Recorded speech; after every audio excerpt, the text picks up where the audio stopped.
Ce que je disais donc, c'est ça pour la géométrie analytique qu'on débute ce matin. Commençons dans le fond par la première formule. Donc, on va parler dans le fond de la première formule qui est la distance entre deux points. Donc, distance entre deux points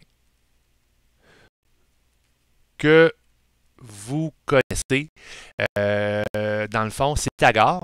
Okay? C'est tout simplement Pythagore, mais en réalité, il existe une formule. Fait que la distance que je marque dans le fond, D, c'est toujours égal à la racine carrée de parenthèse, tu sais, je pourrais marquer dans le fond x2 moins x1 au carré plus y2 moins y1. Des fois, les profs ils prennent A et B comme lettres, là, mais ça ne change rien.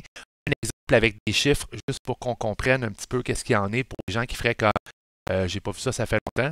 Fait que si je te trace un plan cartésien ici, puis que je te mets des points dans le plan cartésien, donc mettons un point ici en A, ben, je vais l'appeler le point A, ouais, qui est mettons 4, non, qui est 3,3, hein, je l'ai mis à l'échelle, je ne mettrai pas n'importe quoi.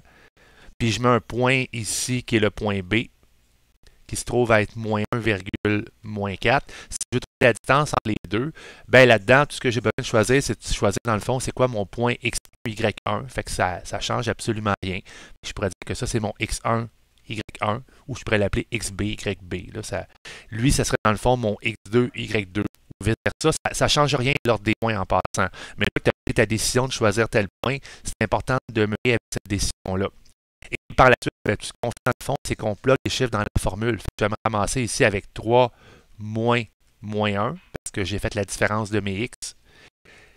Par la suite, pour les y, ça va être 3 moins 4. Donc, c'est important, c'est moins. J'ai mis des nombres négatifs pour montrer qu'on est moins. Alors, je fais tout simplement, dans le fond, le calcul avec chacune des parenthèses. Donc, 3 moins 1, ça fait 4. 4 au carré, ça donne 16. 3 moins 4, ben, ça donne 7 au carré, ça fait 49. Alors, 16 plus 49 qui donne 65. Alors, la distance, je pourrais dire que c'est racine de 65. Fait que c'est important de savoir que si tu vas avoir une réponse qui est exacte, tu le laisses comme ça. On est en SN, on n'est pas en CST où tu mets toutes tes nombres à virgule partout.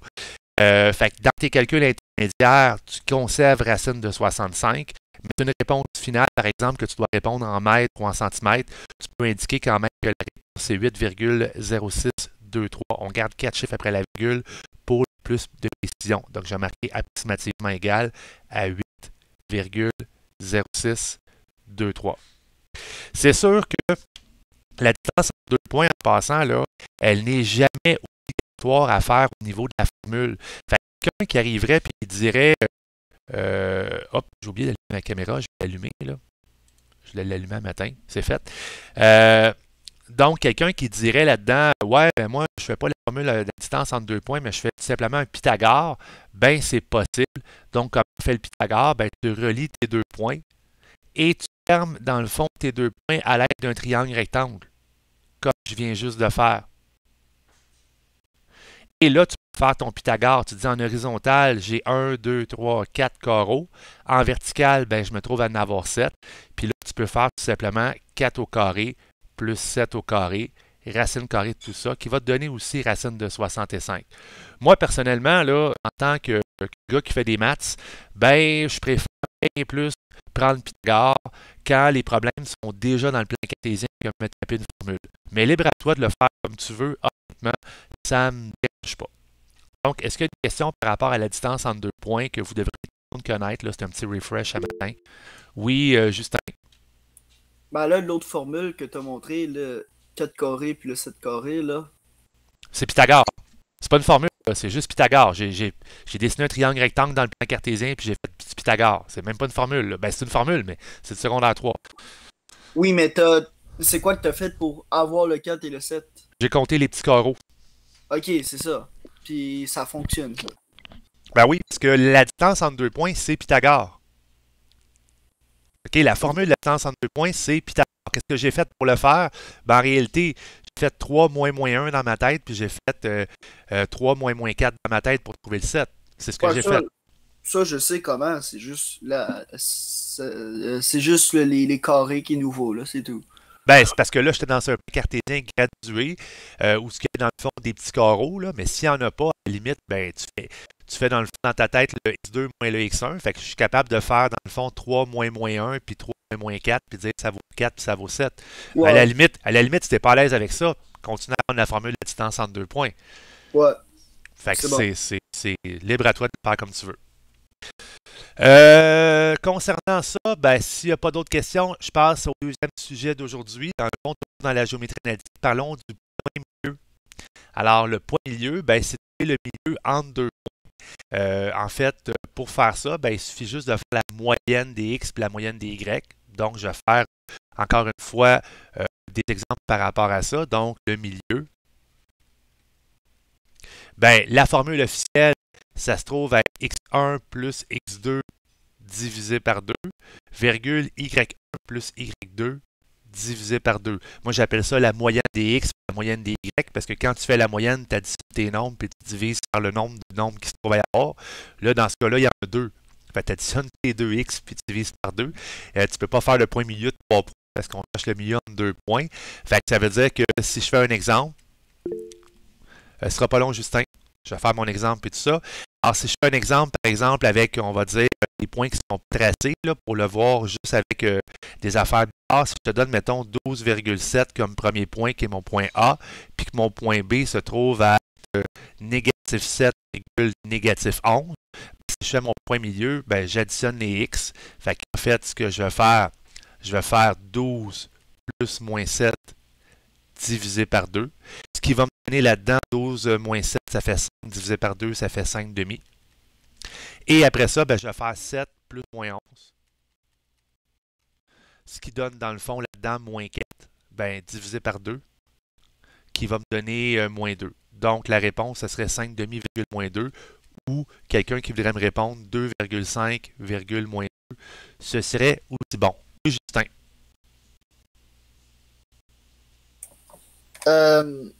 Ouais, fait. Tu sais, cette formule-là, il n'y en avait pas un autre où est-ce que c'était. Comment dire, tu avais une fraction, puis là, ça disait à partir du point B.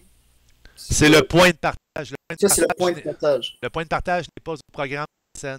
Ah, ok, c'est bon. Fait que j'en parle même pas. Ok. Fait qu'il est pas au programme. Je pensais qu'il était au programme, mais on met qu'il était au programme. Alors, donc, le point milieu, on peut le faire de cette façon-là. C'est sûr que le point milieu, quand on travaille de façon géométrique, je vais faire un deuxième exemple pour le point milieu. Donc, quand on travaille de façon géométrique, je vais faire un plan cartésien là, pour bien représenter la situation. Là, parce que c'est important de comprendre que le point milieu au niveau géométrique, tu n'es pas obligé nécessairement de prendre la formule. Je donne toujours des trucs pour pouvoir s'en servir. Si je donne, mettons, un point ici, A, qui est à 1,-1, puis que je donne un autre point ici, qui est B, qui se trouve à être à 2, 4, 6,4, puis que je cherche le point milieu, ben, je suis pas obligé nécessairement de prendre les formules. Hein. Moi, je suis un gars je suis pas un gars de formule. Fait que ce que je fais encore un triangle, comme tantôt. OK? Donc, je fais mon triangle. Et là, je trouve le milieu en X. Fait que je me dis, j'ai combien de petits carreaux? Ben, j'en ai 1, 2, 3, 4, 5. Fait que le milieu, ça va être 2,5. Fait que je vais faire 1 plus 2,5. Ça va me donner 3,5. Donc, mon milieu va être ici. Et la même affaire en Y. J'ai combien de petits carreaux? J'en ai 5. Le milieu, c'est 2,5. Fait que le milieu, ça va être ici. Là, je suis capable de trouver ma coordonnée, de dire que ça se trouve à être le point 3,5, 1,5. Je serais capable de le faire de cette façon-là. C'est pas approximativement, c'est quand même assez précis, mais moi j'appelle ça une méthode géométrique. Mais à la limite, c'est la même chose que faire la formule. 1 plus 6, ça fait 7 divisé par 3,5. Puis moins 1 plus 4 donne 3 divisé par 2 donne 1,5. Mais toujours trouver le milieu. Hein, tu fais dans le fond la distance divisée par 2, tu l'additionnes de ton x1, puis la distance divisée par 2, tu l'additionnes à partir de ton y, puis ça va donner dans le fond ton point milieu. C'est un peu, moi j'appelle ça technique point de partage, mais avec le milieu. OK? Mais le point de partage, je ne suis pas supposé d'en parler. À la limite, prenez la formule du point milieu directement telle qu'elle est donnée là. Un autre exemple qu'on pourrait vous donner dans le fond aussi, des fois un petit peu chiant comme exemple, c'est que des fois, dans le point milieu, on donne déjà le point milieu. Fait que je pourrais dire le milieu. Donc, je connais déjà le milieu qui était à 8,7. Je connais le point P qui se trouve à être à 3,2. Puis là, je veux savoir, dans le fond, c'est quoi le point Q qui se trouve à être le premier point, sachant qu'on connaît le point milieu. Fait que là, c'est sûr que dans ce cas-là, on pourrait travailler algébriquement ou on pourrait se faire un dessin parce que je connais déjà mon point milieu. Je connais pas la valeur du point P. Je connais dans le fond la valeur du point P, mais je connais pas la valeur du point Q. Si je me fais un dessin juste pour le représenter, cette situation-là, je vais le faire au-dessus ici parce que c'est important de visualiser le tout. Alors, dans ce cas-là, c'est comme si j'avais un point milieu à 8,7. Donc, 1, 2, 3, 4, 5, 6, 7, 8,7. 1, 2, 3, 4, 5, 6, 7. Ça, c'est mon point milieu. J'ai un point P à 3,2. Donc, 3,2 ici. Fait que j'ai un point Q qui va se trouver être en quelque part ici, là, dans le pit. On le voit clairement. Oui, Vetsun? Je comprends pas le 3,7. J'ai marqué 8,7. Ah, ok, c'est ça que je me disais. C'est 8,7, j'ai juste mal écrit. Fait que, en fond, je connais le point milieu qui est 8,7, je connais le point P qui est 3,2, mais je cherche le point Q. Fait que je pourrais prendre la formule, hein? Mais si je le trace, des fois, c'est plus facile. Fait que l'idée là-dedans, c'est de dire quoi? Ben, c'est de dire, je connais dans le fond les pas entre le point P et le point M. Fait que le point P, là, pour me rendre du point P au point M, je fais 1, 2, 3, 4, 5 pas en horizontal, puis je fais 1, 2, 3, 4, 5 pas en vertical.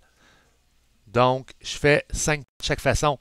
Si je continue à faire mes pas de la même façon, donc 5, 1, 2, 3, 4, 5, puis plus 5, 1, 2, 3, 4, 5, je vais arriver au point Q.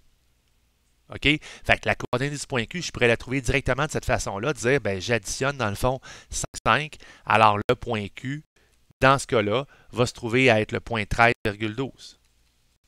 Oui, Samuel.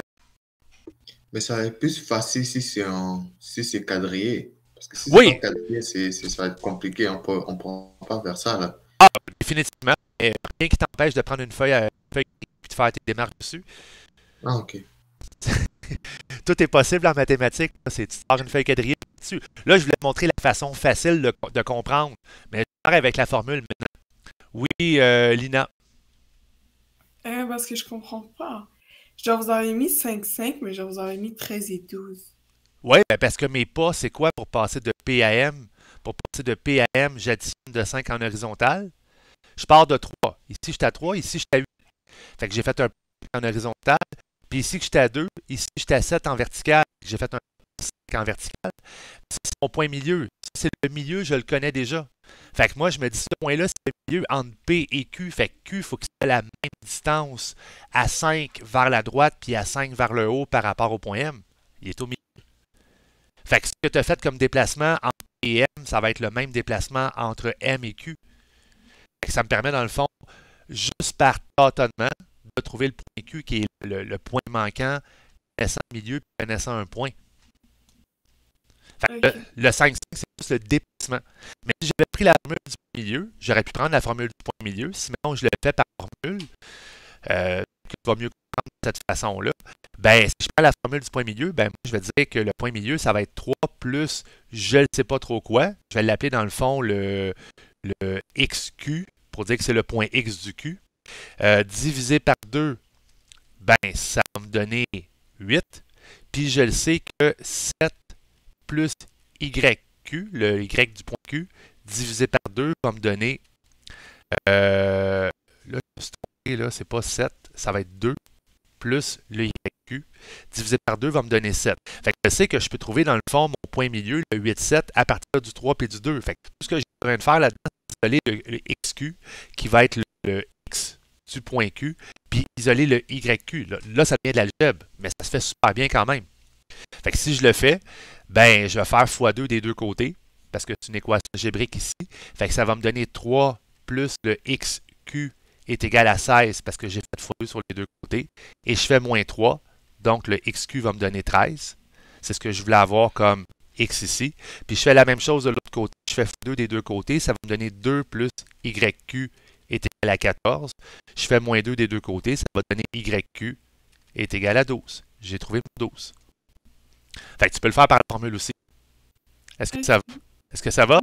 Ouais.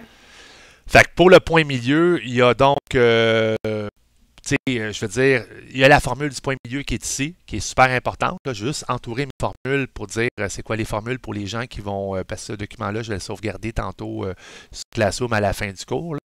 Fait que ça, c'est la formule de la distance entre deux points. Ça, c'est la formule du point milieu. Mais encore une fois, on peut isoler des valeurs, comme je viens juste de le faire pour trouver, dans le fond, le point milieu qui manquait. Fait que, est-ce que ça va pour distance, point milieu? Est-ce qu'il y a des questions pour l'instant, pour les trucs, dans le fond, que vous avez déjà vu en CST? C'est la même affaire que du CST présentement. Oui, Samuel. OK, pour que je comprenne, est-ce que les points milieu, ils vont le mélanger aussi avec les paraboles dans l'examen final, par exemple? Ben, le point milieu pourrait servir dans la parabole, dans le sens que quand tu as une parabole, ton sommet en X est toujours au milieu, sur ton axe de symétrie de ta parabole. C'est ça. Fait que dans le fond, si tu connais un point d'un côté de ta parabole, tu peux trouver ton X de ton. Ben, si tu connais deux points qui sont un vis-à-vis l'autre, à l'axe du point milieu, tu peux trouver dans le fond ton X de ton sommet de ta parabole, mais tu ne trouveras pas le Y de ton sommet de la parabole de cette façon-là, par exemple. Mais Okay. ça peut potentiellement servir, là, mais ça sert plus dans des problèmes de géométrie analytique pure. Là. Sinon, on s'en sert, je te dirais, pour le sommet, mais vraiment pour d'autres choses en parabole. OK, ça. C'est bon? Passons donc à troisième élément. On va parler des droites maintenant. Donc, on vient de parler de distance entre deux points, du point milieu. Dans le plan cartésien, on peut tracer des droites. Puis là, on va tomber dans des choses nouvelles. Oui, Justin. Allô, oui, j'ai juste des problèmes de Wi-Fi là, en ce moment. Qu'est-ce que j'aurais manqué à date? Ben, ça va être sa vidéo. Là. J'enregistre le cours. Je ne prendrai pas du retard à cause des problèmes de Wi-Fi. Ok, c'est bon. Fait que je continue ça. Alors, les droites, dans le fond, vous savez qu'une droite dans le plan cartésien, il peut avoir dans le fond la forme fonctionnelle telle que vous la connaissez, qui est la forme y est égale à x plus b. Mais en SN, il existe trois formes de droite dans le plan cartésien. Fait qu'avant de montrer les trois formes de droite dans le plan cartésien, je vais tout simplement montrer les éléments importants de la droite dans un plan cartésien que vous avez déjà vu, que vous connaissez déjà de CST, avant de parler des trois formes. Donc, si je trace un plan cartésien, peut-être la bonne façon, donc avec l'axe des Y puis l'axe des X, ben, dans un plan cartésien, si je trace une droite, mettons, je la trace en je vais tracer une droite le plus précis possible qui va passer par des points très précis comme ça. Tiens, c'est une super belle droite. Ça, c'est ma droite. Je vais l'appeler D. Alors, sur ma droite, ce que je connais, ben, je connais deux points importants. Ces deux points-là, il y a lui ici qu'on va appeler toujours l'abscisse à l'origine.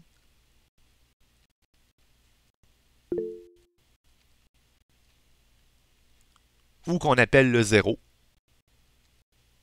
C'est son synonyme. On va avoir un autre point ici qu'on va appeler ordonnée à l'origine.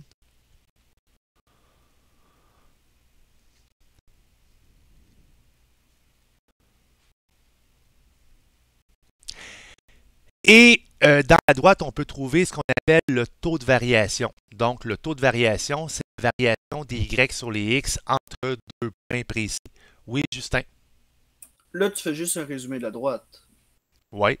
Ok, c'est bon. Non, c'est parce que j'avais pas de contexte pour ça. OK, ben, c'est parce que je suis dans géométrie analytique, c'est mon troisième sujet. Bon. Alors, dans la droite, dans le fond, on a l'abscisse à l'origine, on a l'ordonnée à l'origine, on se trouve à avoir le taux de variation ou la pente. En géométrie analytique, on peut plus pente que le taux de variation parce qu'on parle d'état de la droite que vous connaissez dans le fond, qui peut être croissant, décroissant, qui peut être nul. Fait que si je veux trouver, je vais appeler dans le fond la pente. La pente, ben, la formule, c'est toujours de faire y2 moins y1 sur x2 moins x1. Donc, ça veut dire, dans cette équation-là, ici, cette droite-là, si je prends la droite D, je pourrais trouver son équation assez facilement en disant que ma pente, ça se trouve à être 2 tiers, parce que ça monte de 2, ça tasse de 3, ordonnée à l'origine, puis l'abscisse à l'origine. Donc, c'est 2 tiers x moins 2. Pourquoi moins 2? Parce que je connais déjà là-dedans l'ordre d'origine. Fait que ça se trouve à être des trucs que vous connaissez déjà, mais qu'on va réutiliser beaucoup dans les trois formes différentes de la droite. OK? Parce que la droite, on peut l'avoir sous trois formes différentes. Alors, je vais vous les illustrer immédiatement les trois formes de la droite, puis on va travailler dessus. Alors, la première forme, je vais les mettre une à côté de l'autre. Alors, on a ici la forme fonctionnelle que tout le monde connaît. La forme fonctionnelle, c'est la forme y est égal à ax plus b. OK? Fait que ça, c'est la forme que tu connais depuis toujours, qui est une forme fonctionnelle, qu'on dit dans le fond la forme qu'on peut écrire sous forme de fonction. OK? Ça, là-dedans, j'ai pas grand-chose à dire là-dessus. Le A, ça se trouve être ta pente, puis le B, c'est l'ordonnée à l'origine. Tu sais, je peux le marquer ici. Je vais marquer A, c'est la pente. B, c'est l'ordonnée à l'origine.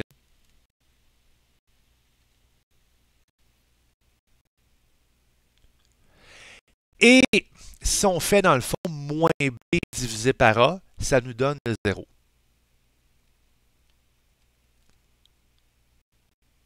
OK? Ceux qui ne le savaient pas, si tu fais moins B divisé par A, tu as ton 0, ton abscisse à l'origine.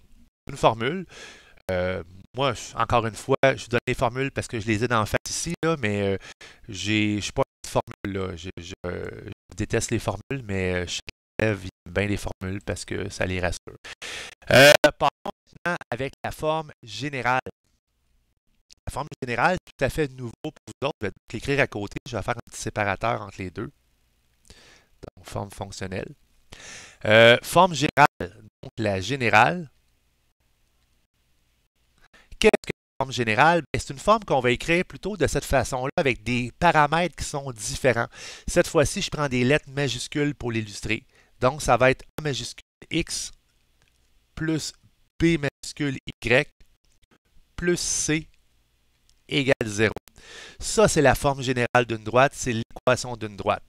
Là-dedans, c'est un peu plus compliqué. OK? Je vais tout de suite vous donner des formules. OK? Puis après ça, ben, on fera dans le fond passer d'une forme à l'autre, un peu comme on l'a fait avec les pattes. OK? Pour l'instant, là, c'est juste que je montre les éléments, puis après ça, je vais faire du pratique avec des exemples avec des chiffres pour que ça soit plus facile à comprendre. Oui, Justin?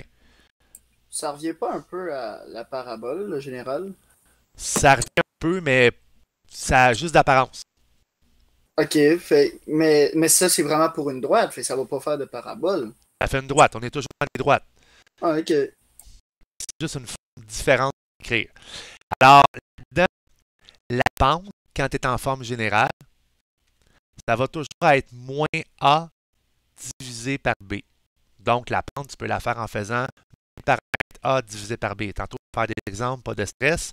L'ordonnée à l'origine,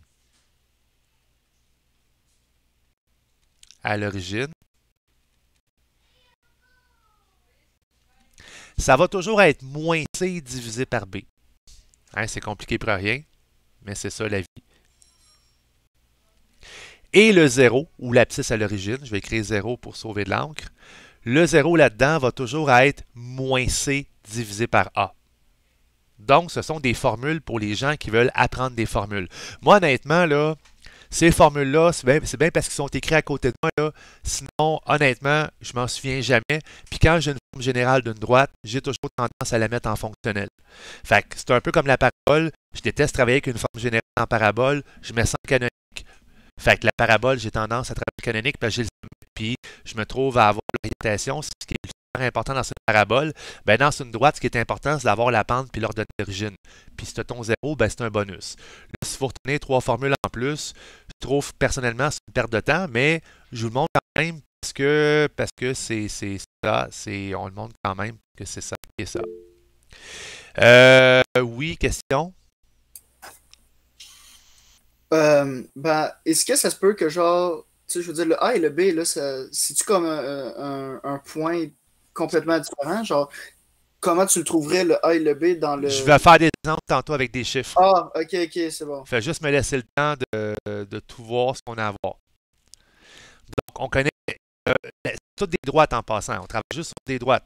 Alors, forme fonctionnelle Y est égale à X plus B, la forme générale, des paramètres différents, c'est pour ça que majuscule, c'est pas le même A, c'est pas le même B en passant que dans la forme fonctionnelle. Honnêtement, les gens qui ont inventé ça, ils auraient donc dû prendre d'autres lettres, là. Tant qu'à moi, c'est mélangeant pour rien, mais bon, je vous dis qu'est-ce qu'il y en est. Et il existe la forme symétrique. Tu sais, tant qu'à rendre ça compliqué, rendons ça compliqué. La forme symétrique. Puis, je les montre. Honnêtement, comme j'ai dit, je m'en sers à peu près jamais, mais vous allez des fois avoir ça dans votre vie. Fait que, ben pas dans votre vie, c'est sûr, vous allez voir ça dans l'examen de fin d'année. Fait que je le montre, c'est juste que moi, j'ai tendance à tout le temps tout transformer en forme fonctionnelle. Fait que c'est pas que je m'en fous, mais je vous montre. Mais en tout cas, vous revenez là-dessus tantôt avec des exemples. Donc, la forme symétrique, qu'est-ce que c'est? Là, il y en a qui vont faire comme OK, qu'est-ce que c'est ça? Alors, la forme symétrique, c'est toujours X sur A plus Y sur B est égal à 1. Ça, c'est la forme symétrique. Là-dedans, les éléments qu'on connaît, on sait que moins B sur A, c'est la pente. Donc, la pente, ça va se trouver à être moins B divisé par A. OK? Puis, je revenais tantôt sur le pourquoi. L'ordonnée à l'origine, ben là, ça va bien. L'ordonnée à l'origine, c'est le paramètre B. OK? Fait que là, c'est rassurant. Ça revient un peu à la même chose que l'ordonnée à l'origine de tantôt. Fait que ton ordonnée à l'origine, ordre à l'origine, c'est le paramètre B. Et là-dedans, le 0, c'est le paramètre A. Ce qui est cool de cette forme-là, la forme symétrique, c'est qu'en fait, si on prend l'exemple qu'on se trouve à avoir ici, OK? Parce que je veux quand même faire montrer l'utilité, parce que je la trouve quand même intéressante comme forme. Si je prends cette forme-là ici, où ce qu'on connaissait déjà l'ordonnée à l'origine, qui se trouvait à être 0,-2, puis qu'on connaissait déjà l'abscisse à l'origine, qui est 3,0, ben, je peux écrire mon équation directement en forme symétrique. Je pourrais dire, ben, l'équation de ça, ça se trouve à être x sur 3 plus y sur moins 2 est égal à 1, puis j'aurais fini.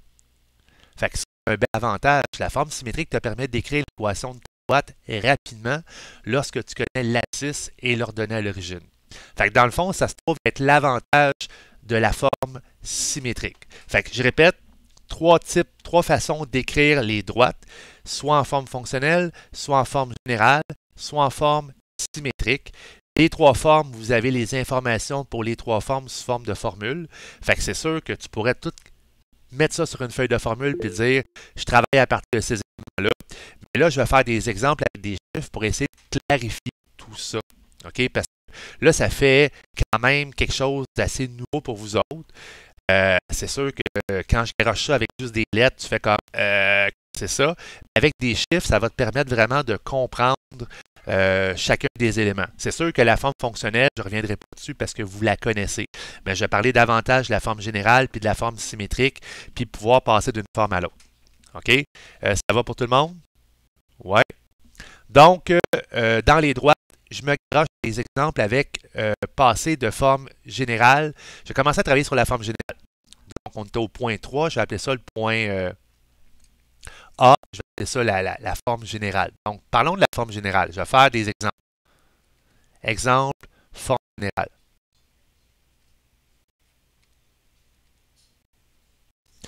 Si je fais des exemples de forme générale, là, mettons, je fais un exemple.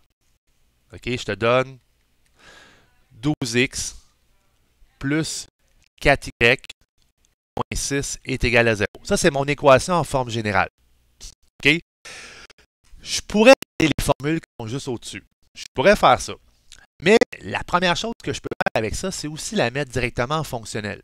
Parce que pourquoi ne pas la mettre en fonctionnel directement au départ pour l'avoir dans une forme qu'on est plus à l'aise? Fait que la chose que je fais avec ma forme générale, c'est que je dis OK, je vais la transformer en fonctionnel. Donc, ce que je fais, c'est que je transforme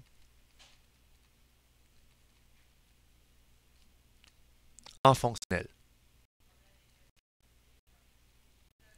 Donc, pourquoi? Ben parce que pour moi, c'est plus facilitant de bien voir vu qu'on est habitué de travailler en fonctionnel. Donc, pour la transformer en fonctionnel, je vais tout simplement garder mon 4y, mais je vais envoyer le 12x puis le 6 de l'autre côté. Donc, je vais faire moins 12x, puis je vais faire plus 6 des deux côtés. Alors, ça va me donner 4y est égal à moins 12x plus 6. Après ça, je peux me débarrasser du Y de chaque côté. Fait que je peux faire diviser par 4. Et ça va me donner Y est égal à moins 12 divisé par 4, donc moins 3. 6 divisé par 4 donne 1,5. Et je viens de trouver l'équation de ma droite en forme fonctionnelle. Donc, je viens de passer d'une forme générale à une forme fonctionnelle. Tu vas dire pourquoi? Ben parce qu'en fonctionnel, c'est bien plus facile. Si je regarde aussi les éléments avec mes formules, okay? Si je repars d'ici puis je me dis, OK, je travaille à partir uniquement des formules. Je peux trouver les éléments puis après ça, mettre ça en fonctionnel puis mettre ça directement en symétrique aussi. Donc, les formules, la pente, on sait que c'est moins A sur B. Donc, en réalité, ça va être moins 12 sur 4 qui va donner moins 3. J'ai ma pente ou j'ai mon paramètre A dans ma forme générale. Je peux trouver aussi mon ordonnée à l'origine en faisant ma formule qui est moins C sur B. Donc, en réalité, ça va être 6 sur 4 qui va me donner 1,5. Alors, j'ai mon ordonnée à l'origine qui est ici. Hein? Et je peux même trouver mon 0. Mon 0, je vais faire moins C sur A. Donc, je vais faire 6 divisé par 12 qui va donner une demi.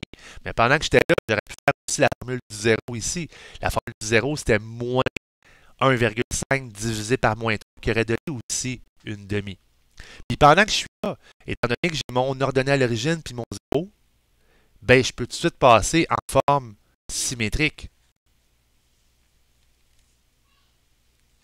Parce que quand tu écris en forme symétrique, tu as juste besoin d'avoir ton ordonnée à l'origine et ton 0. Fait que je vais écrire tout simplement x divisé par une demi. OK, regardez, j'ai mis une fraction au dénominateur. Plus y divisé par 1,5. J'ai mis un nombre à virgule au dénominateur est égal à 1. Mais j'aurais pu aussi écrire ça comme ça. J'aurais pu écrire x sur une demi plus y sur 3 demi est égal à 1. Si tu vas avoir une forme symétrique, il faut que ça soit obligatoirement égal à 1. Puis le chiffre du x, il faut que ça soit ton 0. Puis le chiffre en dessous du y, il faut que ça soit ton ordonnée à l'origine. Donc, est-ce que vous voyez un petit peu... est-ce que c'est un petit peu plus clair pour la forme générale, son utilisation, comment la transformer de façon à l'autre? Oui, Justin. On aura-tu des moyens d'avoir des situations de problème pour voir quel chiffre qu'on doit prendre ou comment dire? Ben, dans un graphique, genre. On aura-tu des exemples dans un graphique?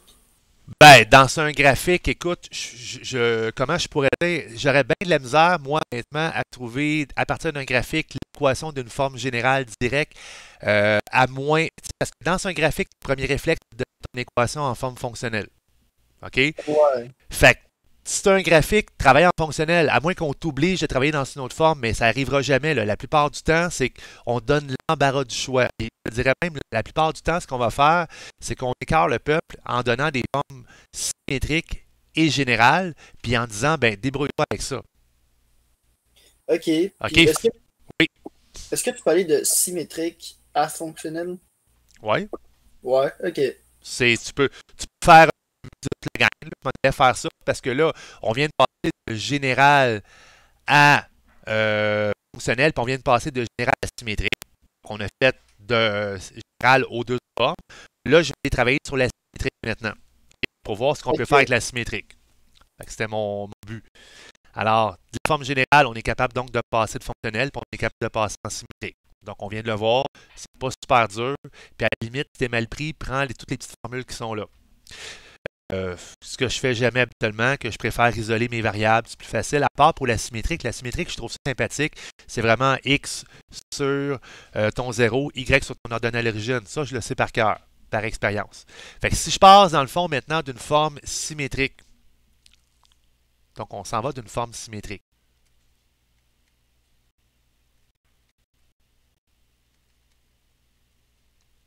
OK? Puis là, tu sais, à l'instance de Justin, on va partir d'un graphique. Pourquoi pas? Fait que je pars d'un graphique, puis je vous donne juste une droite. OK? Puis vous allez voir, c'est quand même pas si dur que ça. Fait que je donne ma droite qui passe, mettons, oups, peut-être une bonne idée de prendre droite. Fait que je pogne une droite maintenant qui va passer par ces points-là. Fait que si je la trace, elle va faire ça comme ça. Puis je la trace de l'autre côté pour qu'elle soit quand même poupée. Donc, c'est ma droite. OK? Fait que automatiquement, si j'ai ma droite, je me trouve à avoir deux points que je connais parce que c'est pour passer en forme symétrique. Je connais ce point-là qui est 0,3.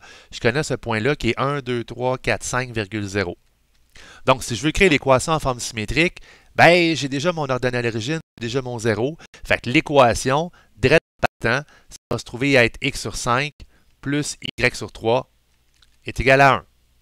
Oui, Justin. Ouais, moi c'était plus l'autre que je voulais savoir en graphique, parce que où est-ce que tu pourrais trouver le A en majuscule puis le B en majuscule? Nulle part. Nulle part. Ok, c'est eux autres qui te le donnent. Il n'y a rien à faire avec ça. De toute façon, en graphique, la forme générale, là, il n'y a rien à faire. Le A, le B et le C veulent rien dire. Ah, Regarde, ok, c'est bon. regarde ici dans la définition générale, le A, c'est moins A divisé par B qui donne la pente, moins C divisé par B qui donne l'ordonnée de l'origine, puis moins C divisé par A qui donne le 0. Fait que A, B, C veulent absolument rien dire. Fait que si je te l'écris en forme générale, tu peux pas la tracer, à moins de passer, de prendre tes formules puis trouver tous tes éléments, ou de passer en fonctionnel, ce qui est plus facile. Ok, ouais. Est-ce que ça veut dire, genre, tu sais, parce que quand on fait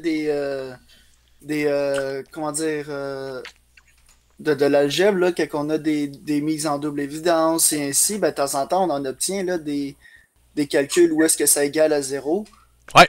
T'aurais pu, est-ce que ça aurait fonctionné de genre pour dire, ah, ben là, il faut que tu aies un trinôme qui égale 0 pour pouvoir, ah, t'as le A, fait.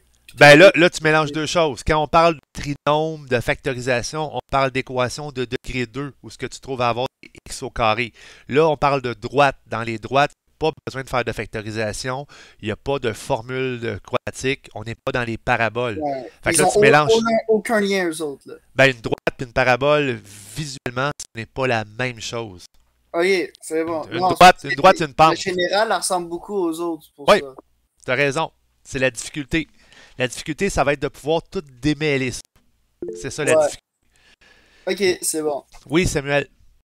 Ben, l'affaire là, ça va être plus facile à remarquer parce qu'on va pas avoir un x à la 2, donc on va savoir que c'est une droite. Exactement. Tu n'as pas de x à la 2, c'est sûr que tu sais que tu as affaire à des droites.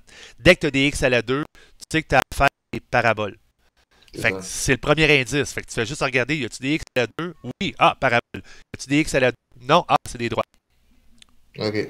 Excellent commentaire. Donc, en forme symétrique. Donc, j'ai trouvé mon équation de droite en forme symétrique. Mais mettons je dis, je veux la trouver en forme fonctionnelle. Tiens. Comment je vais faire? Ben, algébriquement parlant, pour faire ça, c'est pas si compliqué que ça. Tout ce que tu as besoin de faire, dans le fond, c'est d'isoler le y. Fait que si je veux passer en fonctionnel, moi, je vais m'en aller en fonctionnel. Je vais l'écrire ici. Alors, je veux que ma démarche s'en aille en fonctionnel. Ben, la première chose que je vais faire, c'est que je vais garder mon y à gauche, mais je vais envoyer le x plus 5 de l'autre côté. Donc, je vais faire moins x plus 5 de chaque côté. Alors, ça va me donner x sur 5. Excusez, je l'ai envoyé de l'autre bord. Ça va me donner y sur 3 est égal à moins x sur 5 plus 1. Puis là, je ne vais pas avoir de 3, fait que je vais faire x3 sur les deux côtés. Donc, je fais x3 sur les deux côtés. Parce que là, c'est y divisé par 3. Fait que si je fais x3 sur les deux côtés, ben, je vais commencer avec y est égal à moins 3x sur 5 plus 3. Puis je viens de trouver mon équation en forme fonctionnelle. C'est tout. Puis, à la limite, là, tu sais, si tu ne veux pas le faire algébriquement, ben, tu as déjà ton paramètre B ici. On l'avait, hein, c'était 3. C'est le même. Fait que ce paramètre B-là, ici, c'est le même que ce paramètre B-là. Puis l'autre chose que tu fais, ben, tu trouves ton taux de variation. Descendre 3, avance de 5. Ben, moins 3, 5e. Fait que c'est pas si dur que ça, passer en fonctionnel quand tu es en symétrique. Puis là, tu dis, mettons, quelqu'un qui est kamikaze, qui dit, moi, j'aimerais ça passer en général. Ben, tu veux passer en général? Pas de trouble. Ben, idéalement, va-t'en fonctionnel avant. Fait que ça va me permettre de passer directement de fonctionnel à général. Fait que je vais faire en un genre de petite parenthèse comment passer de fonctionnel en général qui est assez facile comme forme. Donc, si on passe, je vais faire le point C dans le fond. Je vais passer de fonctionnel vers général. J'en parle parce qu'il y a une importance à ça, vous allez voir pourquoi. Ben, si je prends l'exemple qui est ici, qui est y est égal à moins 3x sur 5 plus 3, ben, la première étape, c'est que vu que ça soit tout égal à 0, fait que je vais envoyer le y de l'autre côté. Je vais faire moins y de chaque côté. Alors, ça va me donner 0 est égal à moins 3x sur 5 moins y plus 3. Okay. Tout ce que j'ai fait là-dedans, j'ai juste envoyé mon y de l'autre côté. C'est tout ce que j'ai fait. Sauf que dans la forme générale, A, B et C doivent être des nombres qui sont des nombres entiers. Et idéalement, vous arrangez pour que A soit positif. Okay? C'est des règles un peu cucu, mais on va s'arranger pour ça. Donc, j'ai marqué ici A, B et C doivent être des entiers. Et A doit être positif.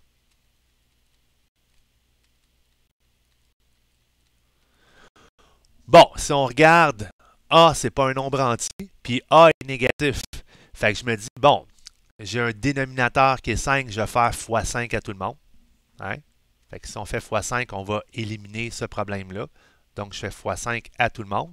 Ça va me donner 0 est égal à moins 3x, moins 5y plus 15. Parce qu'en faisant moins 3 cinquièmes fois 5, ça fait moins 3. Moins 1 fois 5, ça fait moins 5. Puis moins 5 fois 3, ça donne 5 fois 3, désolé, ça donne 15. Puis après ça, ben, j'ai un moins ici, je peux multiplier par moins 1. Donc, si je multiplie par moins 1 ou diviser par moins 1, là, ça revient au même là, en passant, ça va me donner 0 est égal à 3x plus 5y moins 15. Alors ça serait ma forme générale finale. Je viens de passer de fonctionnel à général. Puis là, quelqu'un qui me dirait, ben, je vais passer de symétrique à général, ben passe par fonctionnel. OK? Casse-toi pas la tête. Ou prends les formules. Mais de toute façon, ce qui est super important, ce que j'ai marqué ici, ça, c'est super important. Ça, là, il faut que A, B, C, ça soit des nombres entiers. Et A doit être positif. Est-ce que ça va pour ce qu'on vient juste de voir pour l'instant? Qui était dans le fond la première petite partie. Est-ce qu'il y a des questions pour donc distance entre deux points, point milieu, les droites de forme fonctionnelle, générale et symétrique? Okay. Ça, général et symétrique, c'est la partie nouvelle du SMI. Okay. Vous autres, vous avez juste travaillé sur la forme fonctionnelle. Fait qu'on rajoute un degré de difficulté. Fait que on s'en va maintenant au point 4. Puis après ça, je vais faire des exemples, exercices. Là. Point 4, on peut parler dans le fond d'état des droites. Donc le point 4, état des droites. Donc, quand je parle de l'état des droites, je parle assurément de droites qui sont soit séquentes, de droites qui sont parallèles, de droites qui sont perpendiculaires. Puis dans les parallèles, on peut avoir aussi des parallèles qui sont dites confondues. Fait qu'en fait, on peut avoir 4 états différents de droites. Puis vous les avez déjà vus en CST. Fait que je vais les réécrire. Mais là, la difficulté, c'est que faut penser à la chose suivante. Vous autres, vous êtes habitués de travailler juste en fonctionnel. Là, des fois, on va te demander une droite en forme symétrique avec une droite qui est en forme générale. On va te demander est-ce qu'ils sont parallèles? Est-ce qu'ils sont perpendiculaires? Est-ce qu'ils sont symétriques? Fait que là, on rajoute un niveau de complexité qui n'était pas là auparavant. Fait que ça veut dire que si toi, tu contrôles, tu comprends que tu es capable, dans le fond, de comparer tes pentes avec tes formules ici, que tu es capable de comparer tes ordonnées à l'origine avec tes formules aussi, ben, tu devrais techniquement être capable de pouvoir te débrouiller à dire si deux droites sont parallèles, si elles sont perpendiculaires, si elles sont parallèles confondues ou si elles sont séquentes. Parce que la difficulté, là, je te dirais, c'est qu'on n'est pas juste en fonctionnel, on peut être en général, on peut être en symétrique. C'est ça, dans le fond, la difficulté dans cette partie-là. Alors, l'état de droite, il y a 4 états. Je vais les marquer ici en bas. Alors, le premier état, c'est l'état où les droites sont séquentes. Alors, des droites séquentes, Qu'est-ce que c'est? Ben, assurément, ils n'ont pas le même taux. Donc, pas la même pente. Je vais écrire pas la même pente. Puis, dès qu'ils n'ont pas la même pente, ils sont séquentes. OK? Ça finit là. C'est plate. Ils n'ont pas la même pente. Deuxième point, on a les perpendiculaires. Je vais l'écrire à côté du tableau qui va rentrer quand c'est condensé. Les perpendiculaires,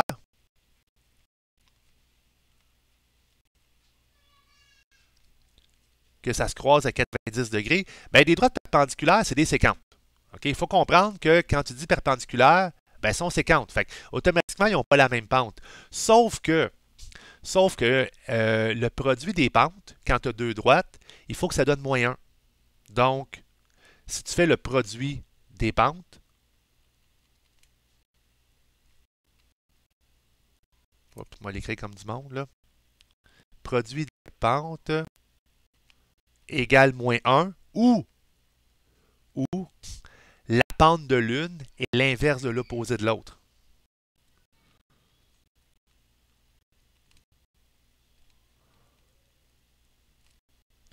Est l'inverse de l'opposé de l'autre.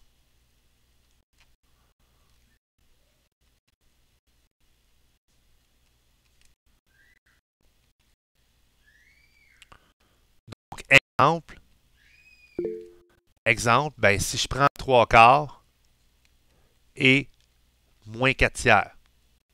3 quarts, c'est l'inverse de l'opposé de moins 4 tiers. Si tu prends 3 quarts et moins 4 tiers puis tu les multiplies ensemble, ben, ça donne moins 1. Fait que ce sont des droites qui sont perpendiculaires. Ils n'ont pas la même pente. C'est des séquentes, mais c'est des séquentes qui sont perpendiculaires. Oui, question. L'inverse de l'opposé de l'autre. Oui. C'est pas.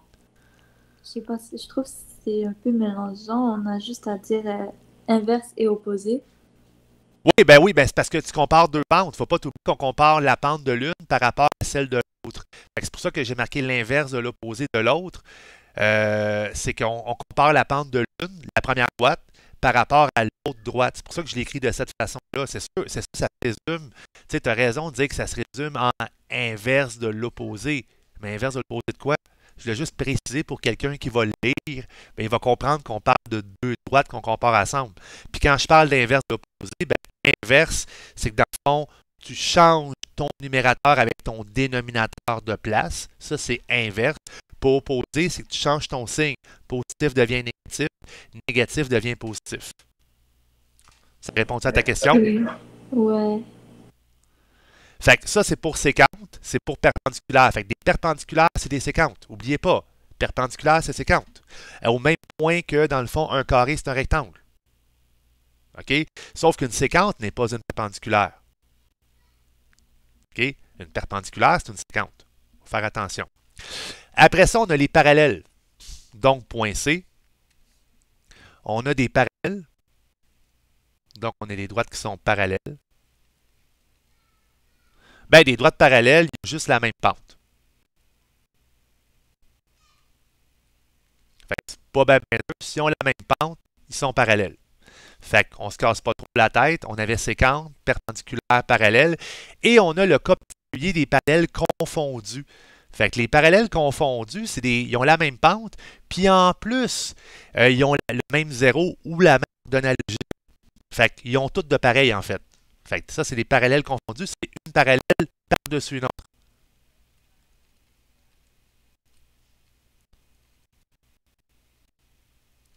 Donc, on parle de même pente. Et, ben, je vais marquer, mettons, même ordonnée à l'origine ou même zéro.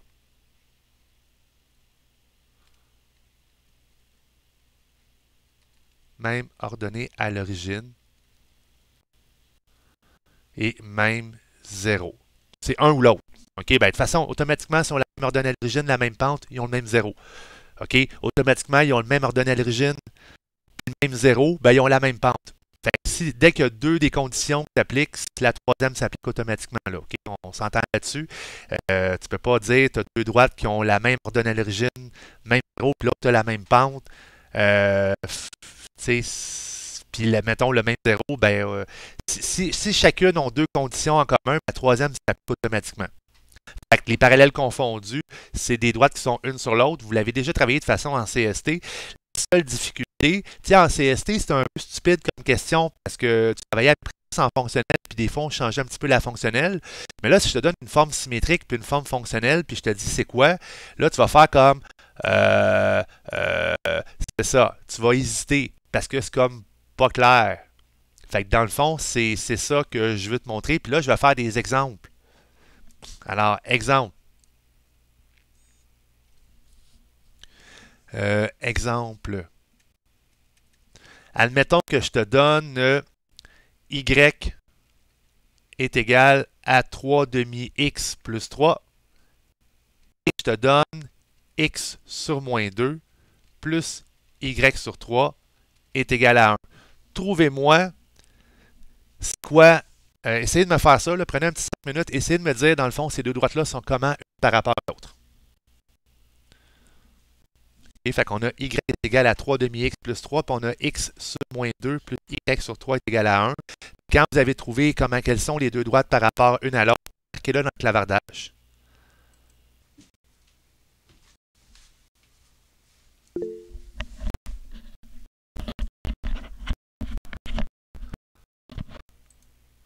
Oui, Samuel, désolé, j'ai quelqu'un qui m'appelait en haut. Ah, non. Je voulais juste savoir s'il faut écrire parallèle, perpendiculaire ou des trucs comme ça. Ben, une des 4 réponses qui a été soulignée orange ici, count perpendiculaire, parallèle ou parallèle confondu. Tu vois? C'est bon? Alors, la bonne solution, après délibération, ben, c'est Arlette qui l'a, c'est des parallèles confondus. Je suis un peu déçu parce que des gens qui sont garochés dans le perpendiculaire tout partant. Pourquoi? Ben, tu sais, on a ici une forme fonctionnelle. Donc, on se trouve à avoir la pente. Ça, c'est la pente. Ça, c'est l'ordonnée à l'origine. OK? Je vais marquer ORD pour ordonnée à l'origine. Ici, ben, j'ai déjà la ordonnée à l'origine en passant. Ça, c'est mon ordonnée à l'origine. Je suis en forme symétrique. La pente, ben là, je ne serai pas fou à aller voir dans mes formules. Hein, ça me tente d'être paresseux. En forme symétrique, la pente, c'est moins B sur A. Je reviens en haut. Fait que je me dis la pente, c'est moins 3 sur moins 2. Ce qui donne en fait 3 demi. Donc, on a la même pente. On a le même ordonnée à l'origine. Alors, ce sont des parallèles confondus. Donc, réponse. Parallèle. Petite barre comme si c'était parallèle avec un S, parce que ce sont des parallèles, c'est toujours au pluriel, confondus. Oui, Justin? Penses-tu pouvoir revenir dans les formules pour que je les ai écrits? Ah, ben écoute, prends la peine de les écrire, là. Si t'en as besoin, regarde, je laisse un petit... Ben là, regarde, moi, je veux dire, je les veux, sinon. écris-les, parce qu'on va faire d'autres questions, on va me préparer une autre affaire, là.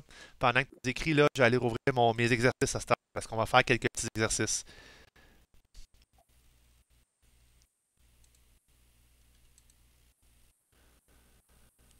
Fait que les autres outils qui l'ont écrit, écrivez-les. C'est des formules écrites, ben, là, si vous voulez aller plus vite. Est-ce que ça l'allait pour les autres? L'explication, c'était-tu correct? Une minute, je vais juste les prendre en note, là, les formules. Parce qu'habituellement, oui, je regarde dans des pages de notes ce qui est fait. Ben, tu sais, si je peux être plus rapide, là, regarde, je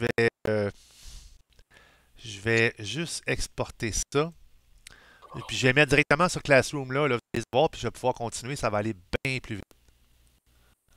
Donc, je vais marquer, voici... je vais le rajouter dans le commentaire d'un matin, là. Moi, juste modifier mon commentaire d'un matin pour ne pas avoir trop d'affaires qui traînent, là. Puis, je vais mettre ça sur Classroom directement. Là, fait que vous avez les formules, tout ce qu'on a fait à matin est en PDF et à présent. C'est bon? Fait que je dois tout recopier là, pour les autres là, qui sont en train de recopier parce que notre temps est quand même précieux. Alors, ce que je vais faire, c'est qu'on va faire des exemples sous forme d'exercice. Donc, je vous avais partagé à matin un document que je vais vous repartager à l'écran à l'instant même. Donc, Puis on va faire quelques petits exemples. Donc, présenter une fenêtre.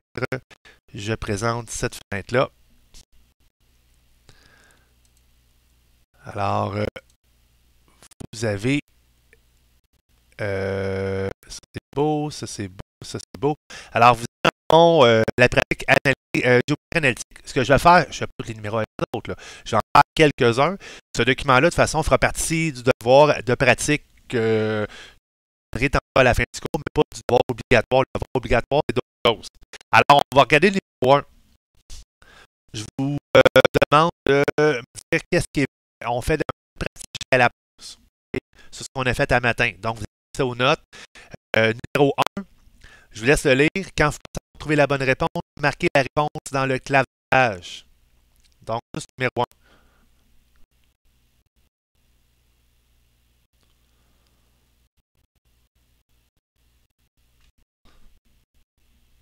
Quand vous pensez avoir la bonne réponse,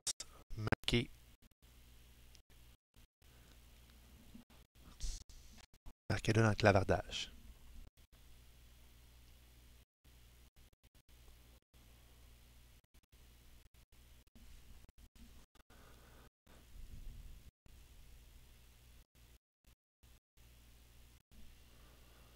Donc, effectivement, la réponse c'est D. C'était comme un petit réchauffement. C'est assez évident une droite. Qu'est-ce qu'il y en est? Ben, le 0 est positif. Le 0 est là. L'ordonnée à l'origine est négatif. Il est là. C'était facile. Alors, question numéro 2. Un petit peu, pas nécessairement la même mesure, mais lisez-la. On essaie. Donc, qu'est-ce que vous en pensez? Alors, on veut avoir une droite qui est parallèle à D1. Si elle est parallèle, elle a le même taux de variation. Si ton taux de variation est E, ben, c'est peut-être autre chose que E. Fait que la seule bonne réponse, c'était D. OK? Le A de la droite qui était triangulaire, on le voit bien. Et A de la droite qui était séquente. Parce qu'il y avait des taux de variation qui étaient juste différents. Attends, bien? C'est un petit réchauffement, hein? On se met dedans. Numéro 3. Numéro 3, là, vous avez une médiane. C'est important de savoir c'est quoi une médiane en passant. Une médiane, c'est que ça part dans un triangle, que ça part du sommet du triangle, puis ça va couper la base en son milieu. Donc, on va voir les coordonnées du M. Okay? C'est une autre façon détournée de demander c'est quoi le point milieu. Alors, commencez à voir, marquez-le dans le clavardage.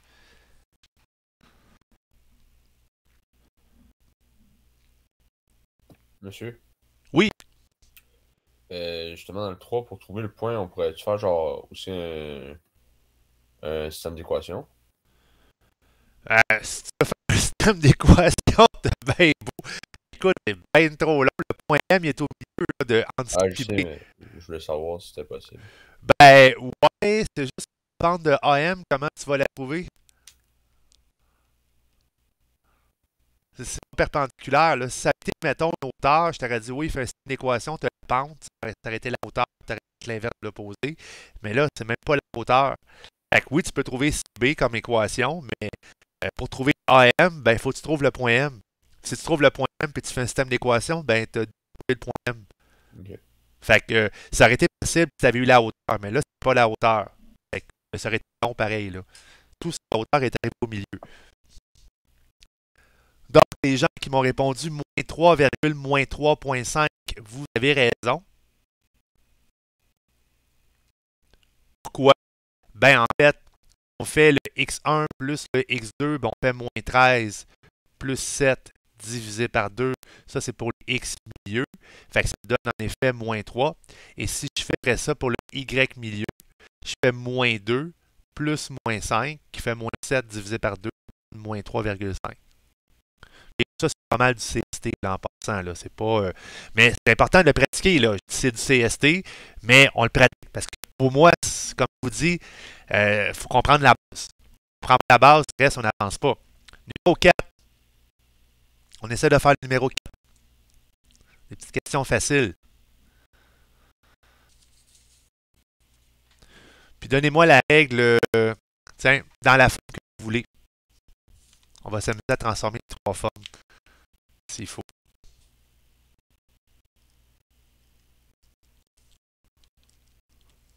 monsieur. Oui, question. Faut le donner en quelle forme? Dans la forme que tu désires, mais après ça, on va s'amuser à les transformer dans les autres formes. Fait que si quelqu'un s'amusait à trouver d'autres formes, libre à vous autres, ça me ferait plaisir, là. Mais dans la forme plus facile à trouver pour vous autres.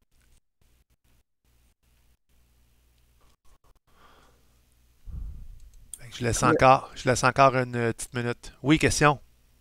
Ouais, t'as pas d'ordonnée à l'origine dans ces f de x là? Ben, t'as f de x, peut-être, on ne sait pas. Ben, de b, là. T'as 2 points. Si t'as 2 points, t'es capable de trouver la règle. Ok, ben c'est ça que je...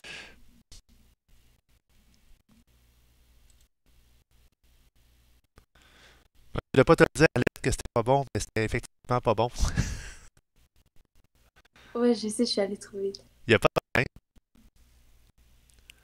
Non, mais parce que je me suis dit, peut-être que ça répond. Peut-être qu'il y a des gens qui vont marquer comme toi parce que ils vont dire, ah, Arlette marqué en premier, on va marquer la même affaire qu'elle. Il y en a peut-être qui font ça de même, mais on le sait pas, là. Ouais, je sais. J'appelle ça un peu agir en parasite, là, mais bon. Oui, Justin. Fait que t'as 2A puis 2X. J'ai 2A puis 2X. Ben, f de x, x c'est le moins 5, puis le x est le 2 aussi. Fait que t'as deux couples. T'as deux qui est des x, puis t'as deux qui est des A. Tu as 2 points dans le plan cartésien, c'est tout ce que tu as. Ben, le 67, ça doit être le A, ça. Le Non? 60. Ben, ça, là, quand je t'écris f de moins 5 est égal à 67, c'est comme si je te disais x vaut moins 5, y vaut 67. Ah, ok. Ah, bon, ben c'est bon. C'est bon? C'est ça que ça veut dire en passant, là. F de moins 5, habituellement, c'est x vaut moins 5. La réponse de tout ça, c'est ton y.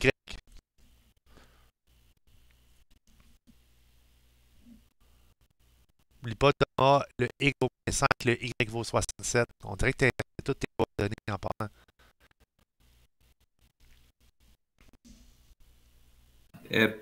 Quoi t'as dit? Excuse. J'ai dit le x est égal à moins 5, le y vaut 67. C'est comme si c'était deux couples. Là. La prochaine.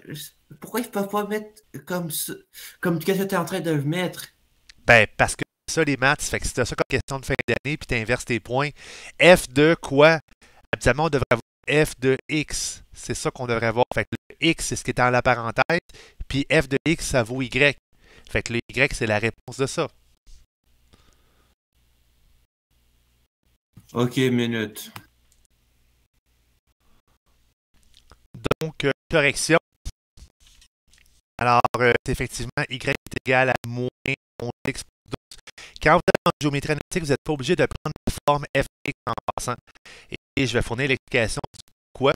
On a nos 2 points. Fait que si on a nos 2 points, on peut faire, dans le fond, y. On va je mets en forme fonctionnelle. Fait que je suis en forme y est égal à x plus b. Fait que je vais trouver le a puis je vais trouver le b comme on est habitué de le faire. Fait que je vais le faire ici à côté. Là. Fait que si je fais mon a, ben, je vais faire y2 moins y1, donc 67 moins 10, divisé par moins 5 moins 2, ce qui va me donner 77 sur moins 7, qui donne moins 11. Je sais que y est égal à moins 11x plus quelque chose.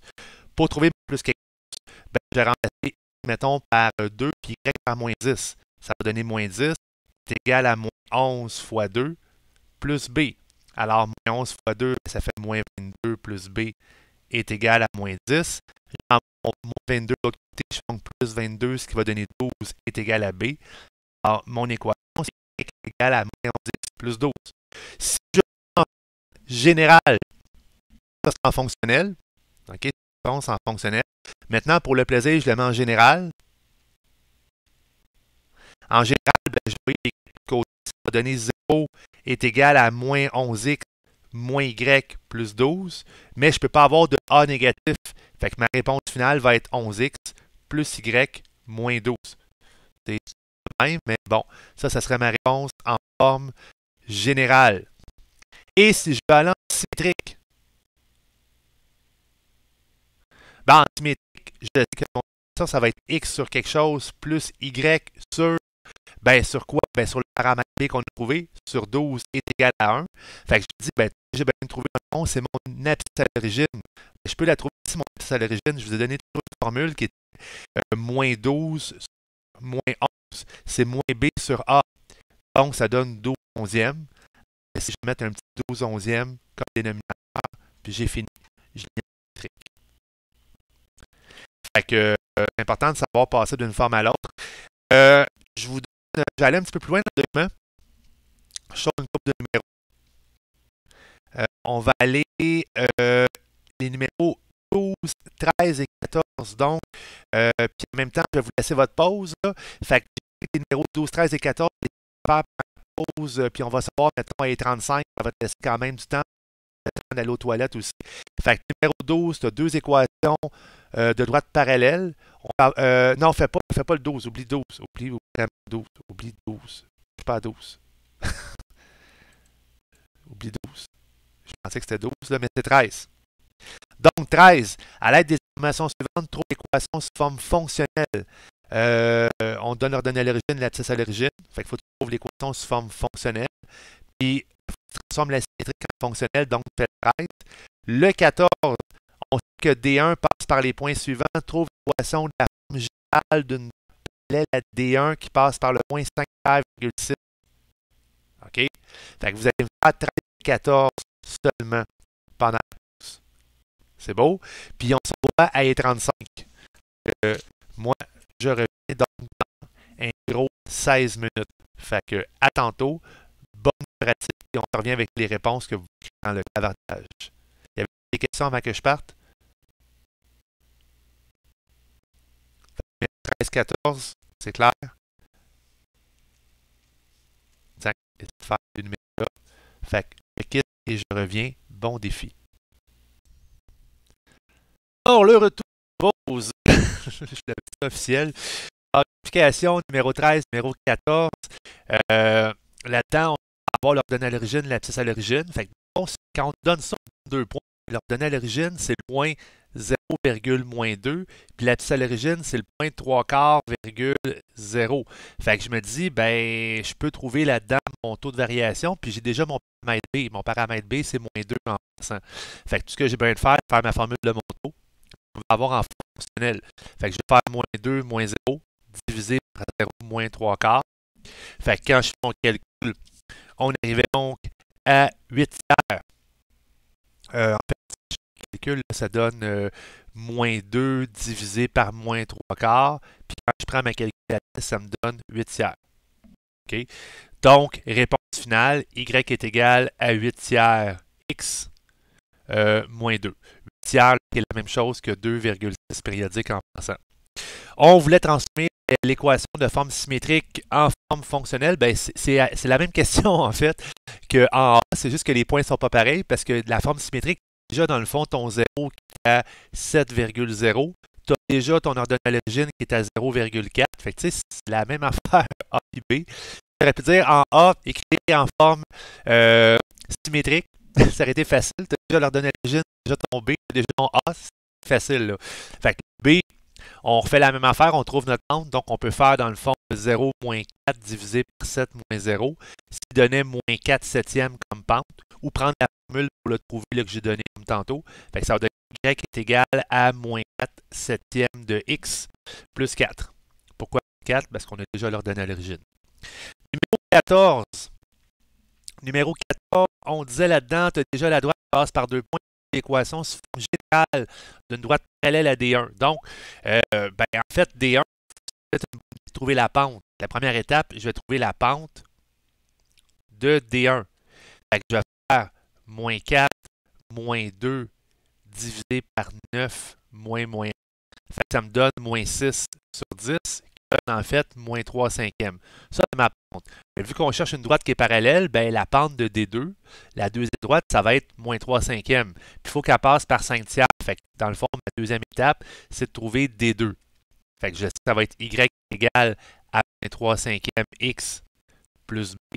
Je vais remplacer X et Y par le point. Donc, ça va donner 6 est égal à moins 3 cinquièmes fois 5 tiers plus B. Moins 3 cinquièmes fois 5 tiers, ben, ça donne moins 1. Fait que 6 est égal à moins 1 plus B. J'en mets mon 1 de l'autre côté, ça va faire dans le fond que 7 est égal à B. Fait que mon équation sous forme fonctionnelle, qu'on veut l'avoir en général, je vais l'écrire ici. CY est égal à moins 3 cinquièmes X plus 7.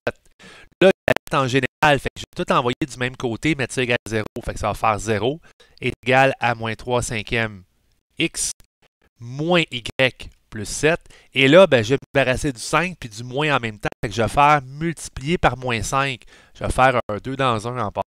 Fait que ça va me donner 0 est égal à 3x plus 5y moins 35. Fait que ça, c'est ma réponse finale. Elle est ici. Alors, on vient de compléter.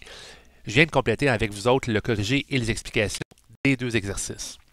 Est-ce qu'il y a des questions par rapport à ce qu'on vient juste de faire ce matin avec la géométrie analytique? Dans le fond, ce qui était nouveau pour vous autres, c'était forme générale, forme fonctionnelle, forme symétrique, ces trois formes-là de jouer avec ça parce que les notes parallèles, perpendiculaires, parallèles confondues et séquences, vous avez déjà vu en CST. J'en parle, mais je ne m'attarderai pas trop sur le sujet. Donc, est-ce qu'il y a des questions? Parce que j'ai pas fini encore à matin pour les notes de cours, mais je voulais quand même prendre la peine de voir les choses qui étaient importantes. Ce qui reste à voir, c'est pas si pire que ça. Donc, ça va. En SN, il existe. Là, je vais changer de document. Ça, je vais sauvegarder ça ici pour dire que c'est une partie qui est déjà corrigée. Alors, je vais revenir sur mon document de tantôt, sur mes notes de cours.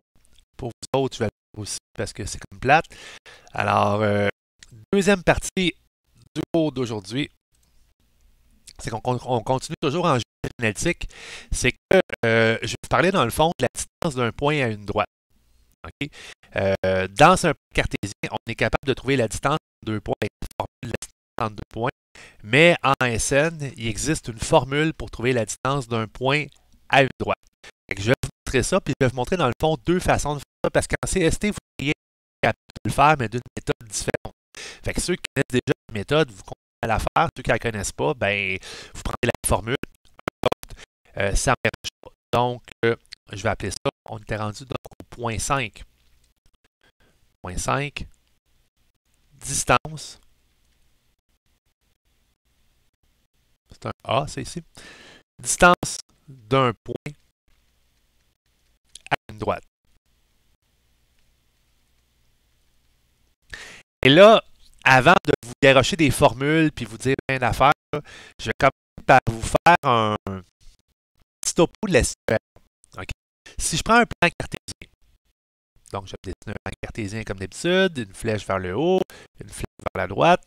Si je prends un plan cartésien dans lequel je trace une droite, okay? Je vais tracer une droite en rouge.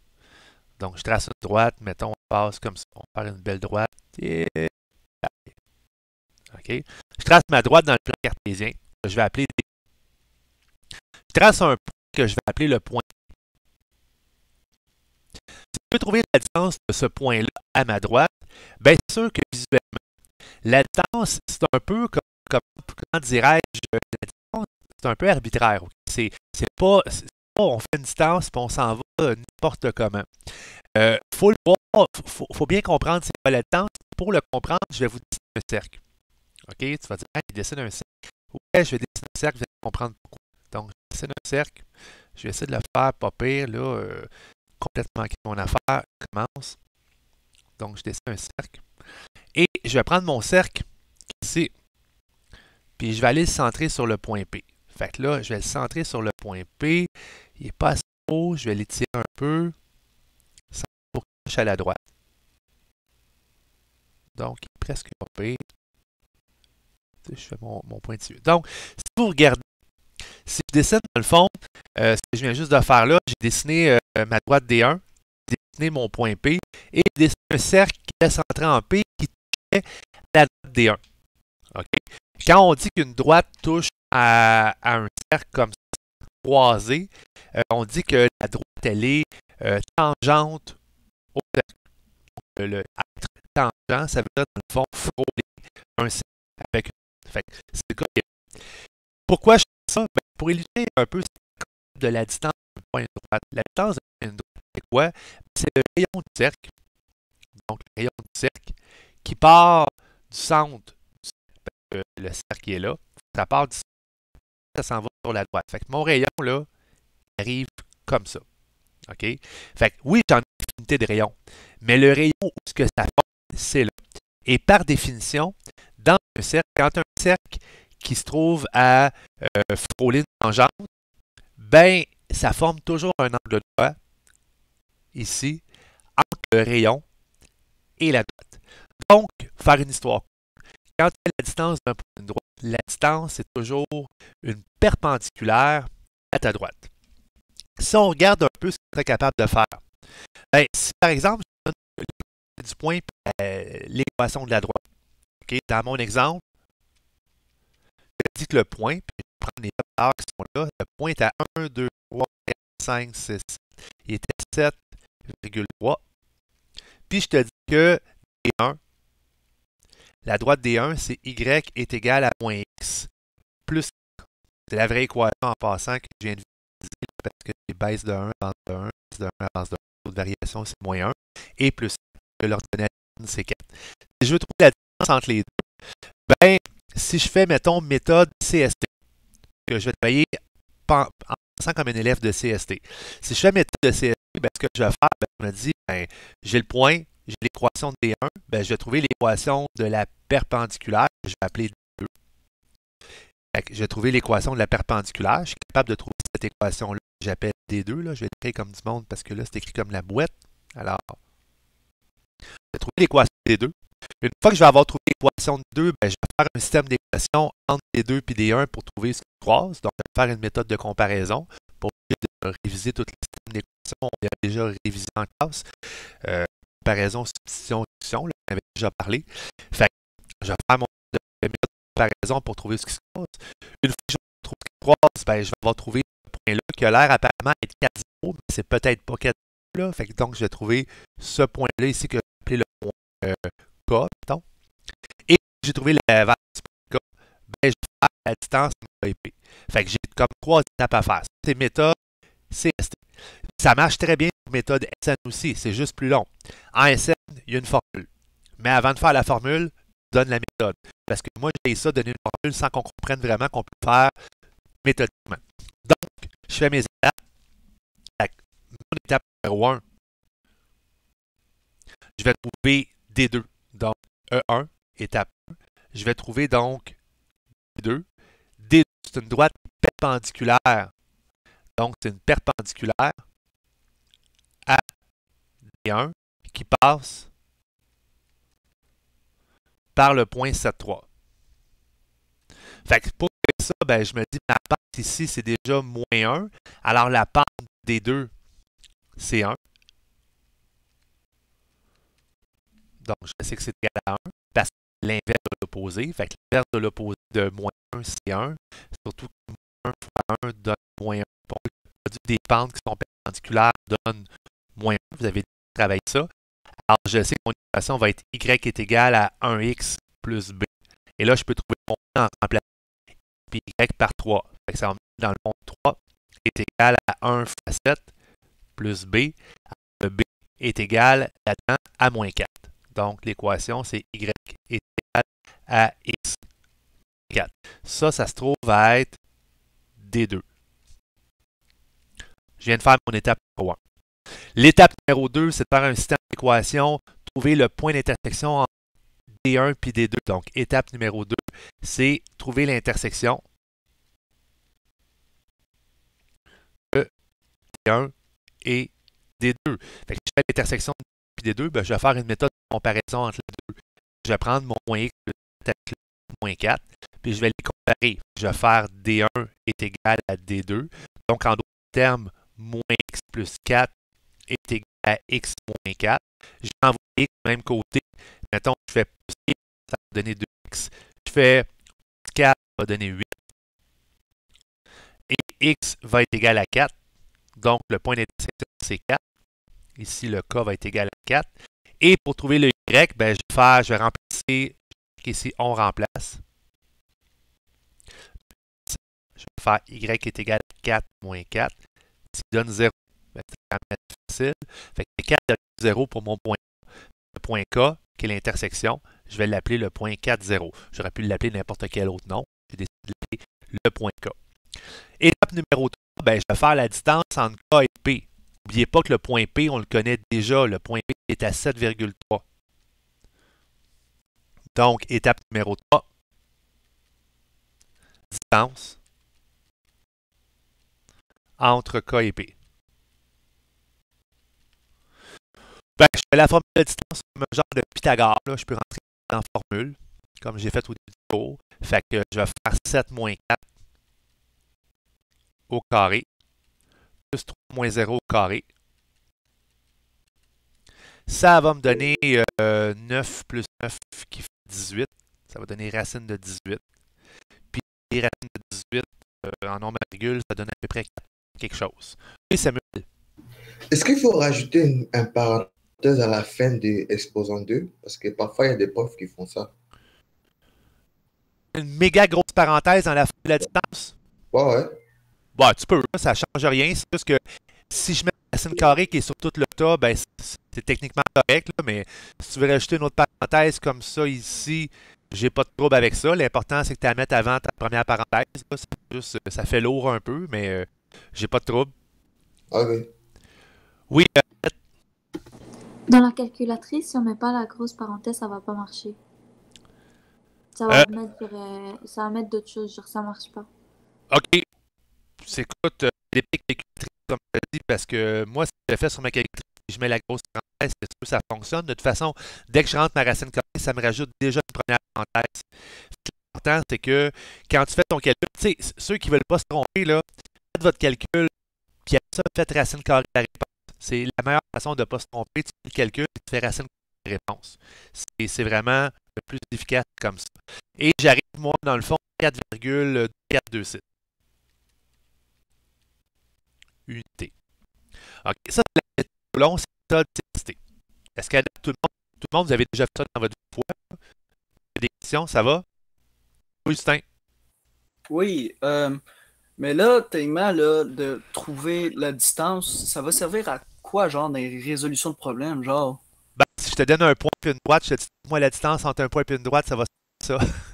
Ok, c'est vraiment juste pour trouver la distance d'un point puis une droite, puis c'est tout. Oui, puis à la limite, tu pourrais trouver la distance entre deux droites. Ah, ben oui, trouve un point sur une droite. Ça va te permettre de trouver la distance entre la droite et la deuxième droite. Comme on trouve la distance entre deux rails. Ouais, ok. Ça pourrait servir à ça. Là, on vient de faire. Oui, Ouais, excuse, le cercle, techniquement, là, c'est toi qui te le fais, ça. le cercle, c'était juste pour expliquer pourquoi dans le fond, le tracé de cette façon-là. Le cercle, là, techniquement, il n'est pas là. Il est jamais ok. là. Le cercle, c'est juste pour montrer que quand on fait la distance d'un point de droite, c'est comme si on trouvait le rayon du cercle. C'est la même Ouais, affaire. ça, je le comprends, mais c'est parce que, tu sais, la façon que tu l'as représenté avec le cercle, faut que ça soit le point qui touche littéralement Exact. le cercle. Mais ça, est-ce qu'ils vont le dire? C'est quel Non. point, genre, qui touche le cercle, ou c'est toi qu'il faut qu'il le fasse visuellement? Jamais le cercle. Faut que tu te le fasses visuellement dans ta tête. Parce que quelqu'un qui dirait la distance d'un point de droite, c'est là. Ben, Ouais, la ok. distance d'un point de droite, c'est la distance minimale entre deux points et ta droite. Parce que là, ouais, ça, je comprends, là, mais c'est parce que, tu sais, si on prend lui comme exemple, tu sais, on a l'impression qu'il touche un peu plus que juste là, si tu vois ce que j'en ai. Ben là, Le cercle, c'est la géométrie de raisonnement, de ouais. figures qui sont fausses. Fait que c'est sûr que je ne dessine pas à l'échelle précisément, mais c'est une présentation, c'est un peu de métaphore pour comprendre c'est une distance. La distance d'un point à une droite, c'est la distance la plus courte entre le point et la droite. Puis pour bien se représenter, idéalement, on se fait un cercle centré sur le point qui frôle, qui est tangente à droite. Ça veut dire ben, que cette distance, c'est notre rayon. C'est juste Ok. pour le comprendre. Ouais, c'est bon. OK? Donc, je viens de faire en vert la méthode CST. Donc, vous devriez déjà avoir fait ça. Oui, Ça veut dire que le point va tout le temps être perpendiculaire à la droite. le rayon qui passe par le point, c'est toujours perpendiculaire à droite. Oui. Ben, le Donc, rayon, la droite des deux qui forme, dans le fond, la distance entre le point P et la droite D1, c'est toujours perpendiculaire. Pour trouver la distance, il faut que ça soit perpendiculaire. Il faut qu'on travaille sur nos concepts de droite perpendiculaire. fait que même si dans notre tête, on voit pas le cercle, c'est pas grave. Tu as tout compris. Même si la tête, tu ne le vois pas, si je l'enlève, ça demeure quand même perpendiculaire Le 7, de l'avoir mis d'eau, c'était juste pour faire compte d'où ce que ça venait, le fait que ça soit perpendiculaire. Sinon, si je dis ça, vous dites, ah, ben, il nous dit quelque chose, mais pourquoi? Mais là, tu comprends pourquoi. Là, vous venez d'apprendre, mais en fait, vous venez peut-être de voir quelque chose que vous avez déjà fait en CST, mais en SN, il y a une façon bien précise de faire la job. Alors, en SN, il y a une formule. Alors, parlons de SN avec le même problème. Alors, ici, en bleu, j'ai marqué SN. Donc, SN, il y a une formule qui permet de trouver directement la distance d'un point à une. Et cette formule-là, je vais vous l'écrire. C'est pas long, laisser le temps de finir, juste de dire ce que tu as à dire. Merci. Je vais juste te laisser, c'est pour ça, là. OK. Donc, si je trouve la formule, si je mets la formule juste pour ne pas me tromper, si je prends dans le fond la formule d'un point, pour la marquer, là, ça nous prend dans le fond un point que je vais appeler XY, puis ça nous prend une droite en forme générale. Fait que dans la formule, il faut qu'elle soit en forme générale. Donc, la droite, il faut qu'elle soit de forme AX plus BY plus C est égal à 0. Pour que ça marche, ça prend ça. OK? Alors, la formule, c'est quoi? Fait que la distance, ça va être la valeur absolue. La valeur absolue dans pas long, ça sera pas long, là, de A fois X plus B fois Y plus C. Ferme la valeur absolue. Divisé par la racine carrée de A carré plus B carré. Alors, c'est la formule de la distance d'un point à une droite. Là, pour comprendre là-dedans que le XY, qu'est-ce que c'est? Ben, ça se trouve à être ces coordonnées-là du point. OK? Le ABC, ça se trouve à être les coefficients de la forme générale. Donc, A, B, c'est le même ici en bas. Le A est ici. Et le C se trouve avec l'autre coefficient. Là, je viens de trouver une couleur différente que je n'ai pas pris. Alors, ça veut dire que pour faire ça, tu prends l'équation de ta droite D1 en général, tu prends ton point, on l'a déjà, puis tu prends l'échelle de la formule, tu calcules. La valeur absolue, alors que j'ai mis comme ça, la valeur absolue, ça veut dire que la réponse doit être positive. Donc, je vais le marquer à côté. Là, c'est super important de savoir que quand tu fais ta valeur absolue, il faut que la réponse soit positive. Juste pour faire une petite coche ici. Alors, je vais le marquer, mettons, en rose. Ça s'appelle valeur absolue. Donc, la valeur absolue, la réponse est positive. Fait que si elle n'est pas positive, on ne peut pas utiliser cette formule-là. Non, elle met positive. Si la réponse arrive à moins 7, tu mets 7. Ah, La valeur absolue, ça l'autre le moins de la réponse, tout simplement. Ah, ok, fait que si t'arrives à moins 7, tu fais juste fois moins 1, genre? T'enlèves le moins. Ah, ok, Tu c'est fais bon. pas fois moins 1. Fais pas fois moins 1 parce que si tu arrives à 7, tu vas faire fois moins 1, ça va te donner moins 7. Fait que la valeur absolue, ça veut dire que la réponse est juste positive. Ah, ok, c'est bon. OK? C'est tout ce que ça veut dire. Fait que toi, dans le fond, tu fais ton calcul, ça te donne moins 14, mais 14. Pour le numérateur, pas pour le dénominateur. De toute façon, le dénominateur va être positif aussi. Il n'y a pas vraiment de danger. Alors, si on fait un exemple avec ce qu'on vient juste de faire ici pour le j'ai de la place en masse. Fait que je vais arriver à la même réponse. Alors, j'ai mon point, j'ai ma droite. Fait que je vais faire l'exemple juste pour que ça soit clair pour tout le monde avec cette formule-là. Donc, exemple, je prends le même point qui est 7,3. Je prends D1 qui est Y qui est égal à moins X plus 4. Là, D1 n'est pas en forme générale. Je vais commencer par mettre D1 en général, ce qui ne devrait pas être bien dur, là. Si je le mets en général, je vais me ramasser avec 0 est égal à moins X moins Y plus 4. Ou si tu préfères, 0 est égal à X plus Y moins 4. Et là, je me trouve à avoir tous mes paramètres. J'ai le X qui est égal à 7. J'ai le Y qui est égal à 3. J'ai le A qui est égal à 1. J'ai le B qui est égal à 1. J'ai le C qui est égal à moins 4. Fait que ça veut dire, dans le fond, pour les amateurs de formule, on plug tout ça dans la formule. On fait juste plugger les chiffres de la formule. Ta distance, ça va être quoi? Ça va être valeur absolue de 1 multiplié par 7 plus 1 multiplié multiplié par 3, plus moins 4, c'est ma valeur absolue. Je vais faire les grandes lignes pour la valeur absolue, pour qu'on les voit bien, là. Sinon, on mélange avec les 1. 1.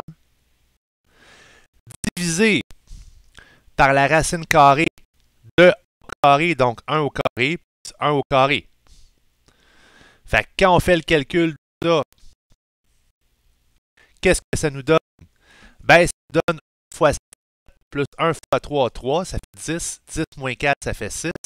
Donc, la distance est égale à 6, valeur absolue de 6, qui va donner 6 en passant, divisé par racine carrée de 1 plus 1, qui fait diviser par racine carrée de 2. Fait qu'en d'autres termes, on commence avec 6 sur racine de 2, qu'on calcule. Donc, 6 divisé par racine de 2, je vais arriver à la bonne réponse. Ce qui nous donne 4,2426 unités. Et là, on va faire la formule de la distance entre un point et une droite. J'ai des questions. Chamina, je t'écoute.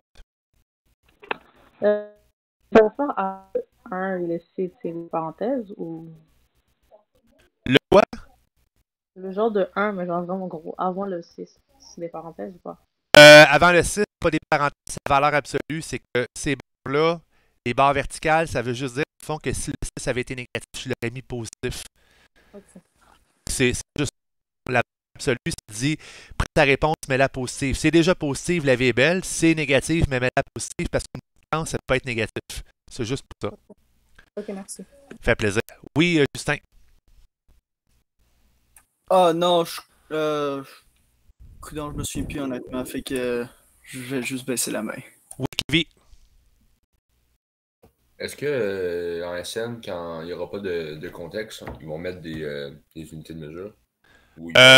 Des fois, il n'y en a pas d'unité de mesure. Fait que tout ce que tu fais, tu mets unité. Mais tu sais, souvent dans les stations de problème, ça va être en centimètres, en mètres. Fait que fais-toi-en pas pour ça. Là. Moi, c'est parce que j'ai fait complètement inventé. Là, fait que dans ce temps-là, je pense pas trop mettre des unités de mesure. Mais ça arrive qu'il n'y en ait pas. Fait que quand il n'y a pas d'unité de mesure, si tu mets unité, c'est parfait. Si tu ne mets pas d'unité de mesure, bon, on peut pas parce qu'il n'y en a pas. Là. Fait que c'est juste que s'il y en a, c'est nos unités de mesure. Une bonne question qui est vite en passant. Samuel. Ouais, est-ce qu'il faut utiliser un des deux façons? On peut juste utiliser la distance entre les deux points, on peut juste utiliser ça. La méthode que si tu préfères, dans le fond, y aller par la méthode CST que j'ai mis en vert. Ça, c'est vraiment, je vais l'appeler la méthode CST parce que techniquement, un élève de CST est capable de faire cette méthode-là. Là. C'est des notions que déjà. Ça, c'est la méthode CST. Fait que si tu prends ça, si tu décides de prendre la formule, regarde, c'est pas nécessairement plus facile la formule parce qu'en formule droite, en général. C'est ça. Fait que, tu sais, oui, CST, là, présentement, c'est bien été parce que nos droites, ça donnait de beaux chiffres. Mais si tu avais une droite avec des dimensions, un virgule pas cool, ça aurait été préférable de prendre une méthode SN. Ça dépend toujours du contexte, je te dis. OK. Mais c'est de prendre la méthode vraiment que tu es plus à l'aise là-dedans. Là. C'est important Parce de que savoir. moi, honnêtement, je suis plus à l'aise avec celle des CST, là. Ben, celle de CST, c'est parce qu'on comprend ce qu'on fait. Tandis que celle de SN, on rentre des choses dans ce formule. On n'est pas trop sûr de ce que ça va nous donner. C'est une erreur, on ne sait pas trop comment la corriger. C'est le défaut de la méthode de SN. La méthode de CST, la façon dont je l'ai présentée, tu dis, OK, j'ai une droite, je trouve l'équation de la droite perpendiculaire, ça on le comprend. On a une méthode de comparaison pour trouver le point K, puis après on fait la différence entre les deux points. Fait que trois affaires que vous êtes déjà capable de faire. Un peu plus long. Au moins, si tu as quelque chose qui n'a pas l'air d'avoir du sens, tu peux prendre les erreurs. Moi, je trouve que la méthode TST, c'est ce que je fais tout le temps. OK? C'est vraiment ce que je fais tout le temps. Je fais toujours la méthode TST. La méthode SN, la formule, je vous la montre qu'elle est au programme, mais il n'y a jamais personne qui va te donner un gars ça va dire dans cette méthode-là. T'apprends.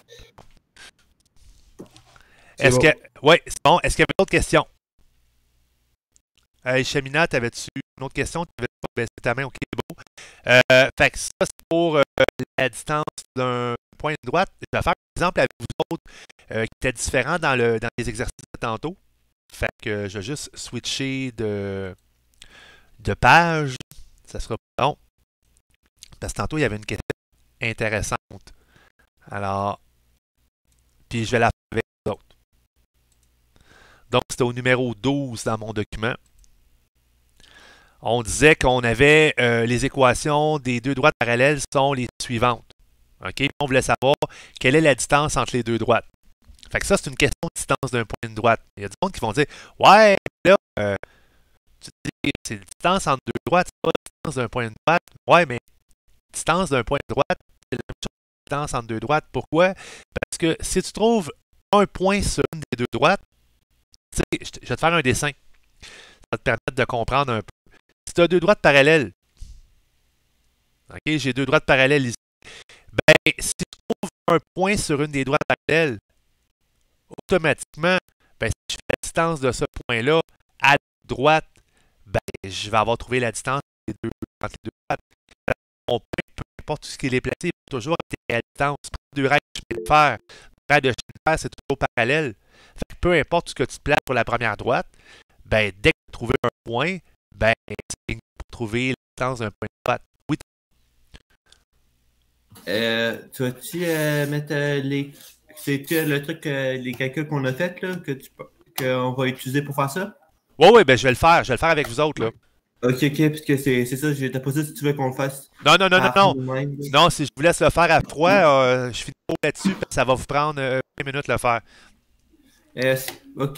Fait que je l'explique pour sauver du temps, puis donc, regarde dans le parallèle. Moi, je me dis, je suis capable de trouver un point sur une des droites parallèles. Fait que je vais prendre dans le fond, je l'ai nommé dans le premier temps. Juste zoomer un petit peu pour. Tiens, ça va être plus gros comme ça. Alors, ça va être ma droite D1. Ça, c'est ma droite D2. Fait qu'au début, on les nomme. Fait que moi, je vais m'acharner, je vais commencer la première étape à trouver un point sur D1. OK? Fait que je trouve un point sur D1. Tu sais, je me casserai pas bien la tête, là. Je vais aller voir mes notes de cours de tantôt.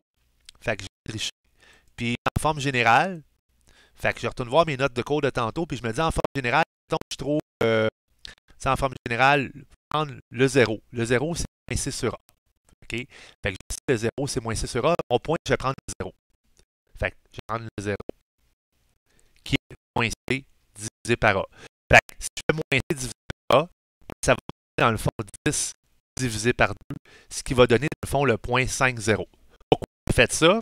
Ben, je vais prendre un point qui avait un 0 dedans.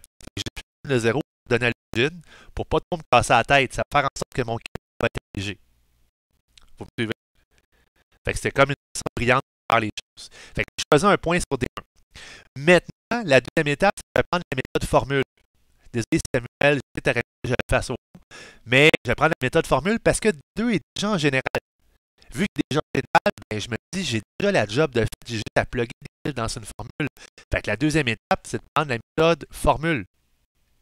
Parce que ça va être plus rapide.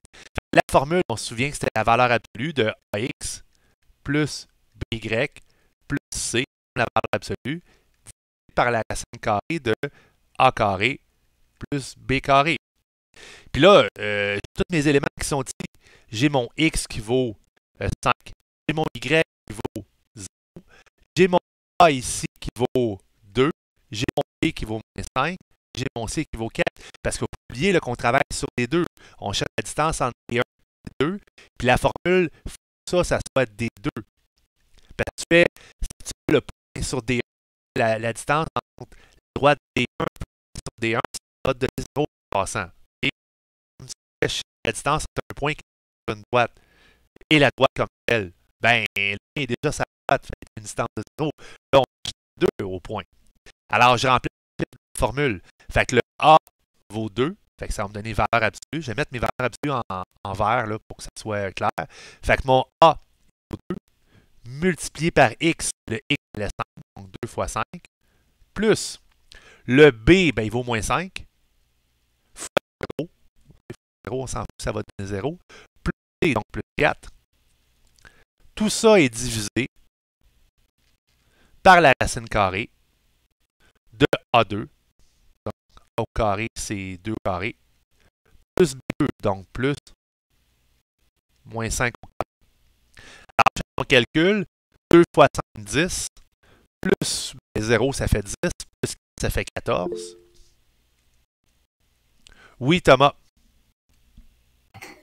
Ce serait pas la D1 que tu utiliserais parce que tu as trouvé un point sur la D1, Ouais. pas sur la D2.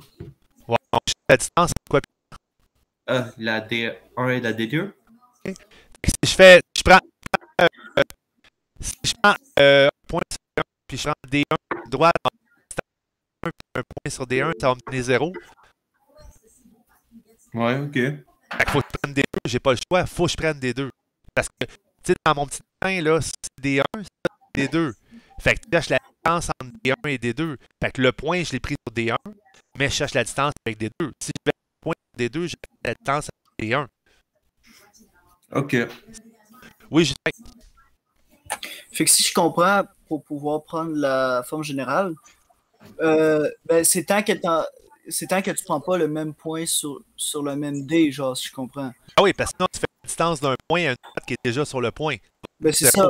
Fait que fait plus que justement le point qu'ils t'ont donné, ben là, en ce moment, on a le point de D1. Fait que t'as pas le choix d'utiliser la règle de D2. Exact, t'as pas le choix. C'est pour la première étape, trouver un point sur D1, ou inverser mes étapes, je peux dire, hey, je trouve un point sur D2. Après ça, je vais après utiliser la formule de la droite D1. Parce que tantôt, on avait utilisé la D1 parce qu'on cherchait un autre point qui était ailleurs. Oui, parce que le point, il n'y avait pas deux droites. Là, on a deux ça. droites. Là, la différence, c'est qu'on a deux droites. Là, la différence, c'est que le début est différent. C'est toujours un point sur une des deux droites. Puis après ça, tu travailles sur la deuxième droite. Tu ne travailles pas juste sur la même droite. Sinon, tu vas faire la distance entre un point et une droite qui est à la même place. Ça va donner 0. Je l'ai dit tantôt, là. À la limite, trompe-toi, tu vas arriver à 0 puis tu vas faire pourquoi tu me donnes 0. Ben, je sais que j'aurai pas bon.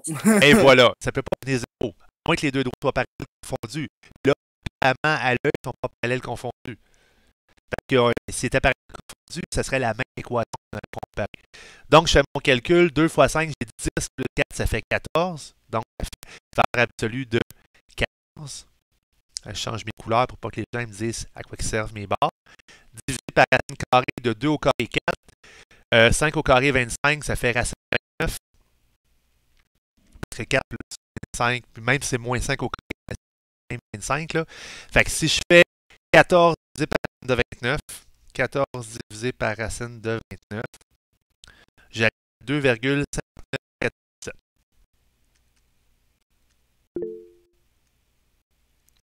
Et là, c'est des unités parce que j'ai encore pas de complexe unitaire dedans.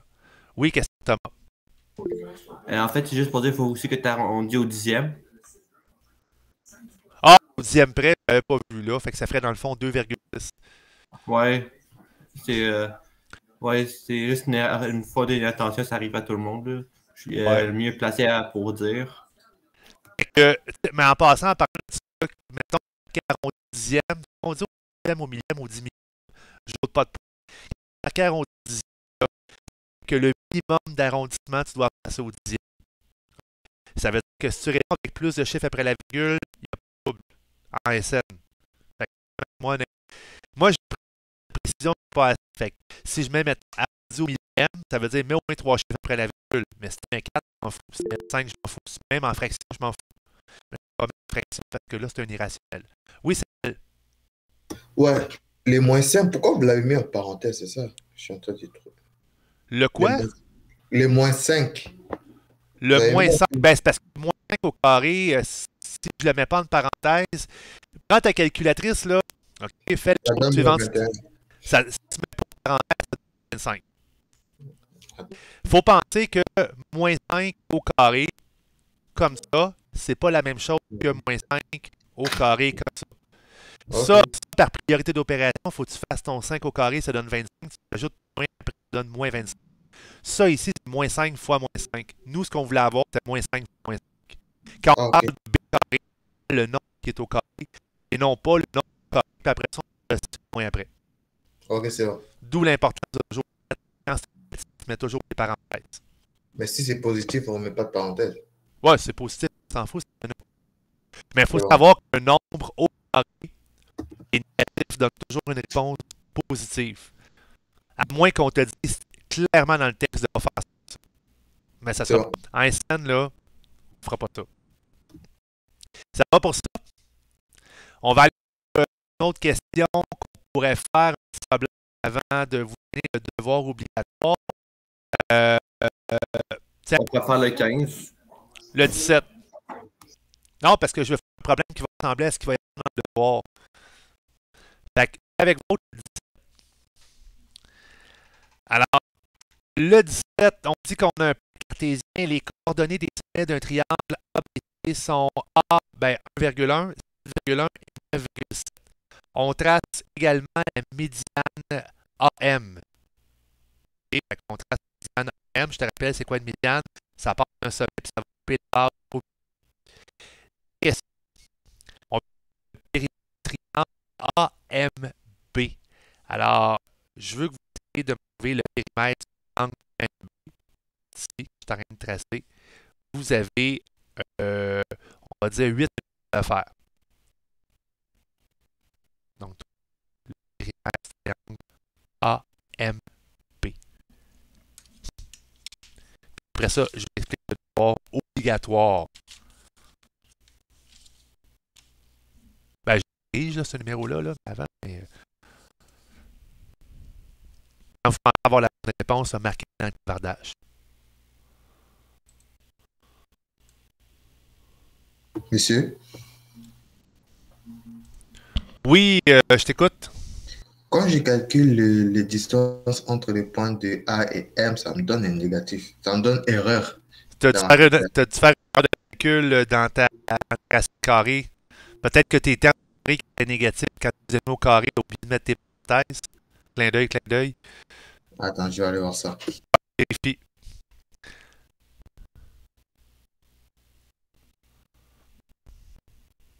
Justin, tout fonctionne pour toi.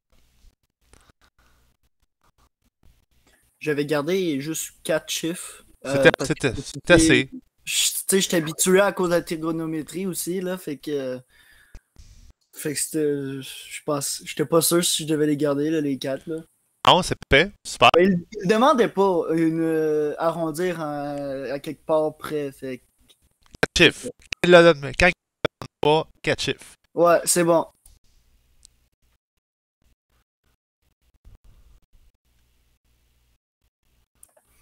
Si là, Ouais. je les aurais gardés à place de l'avoir mis leur racine, puis j'ai genre la réponse en virgule, là, est-ce que si je l'aurais gardé en racine, puis j'aurais fait cette racine plus cette racine plus cette racine-là, Ben, ça aurait fonctionné?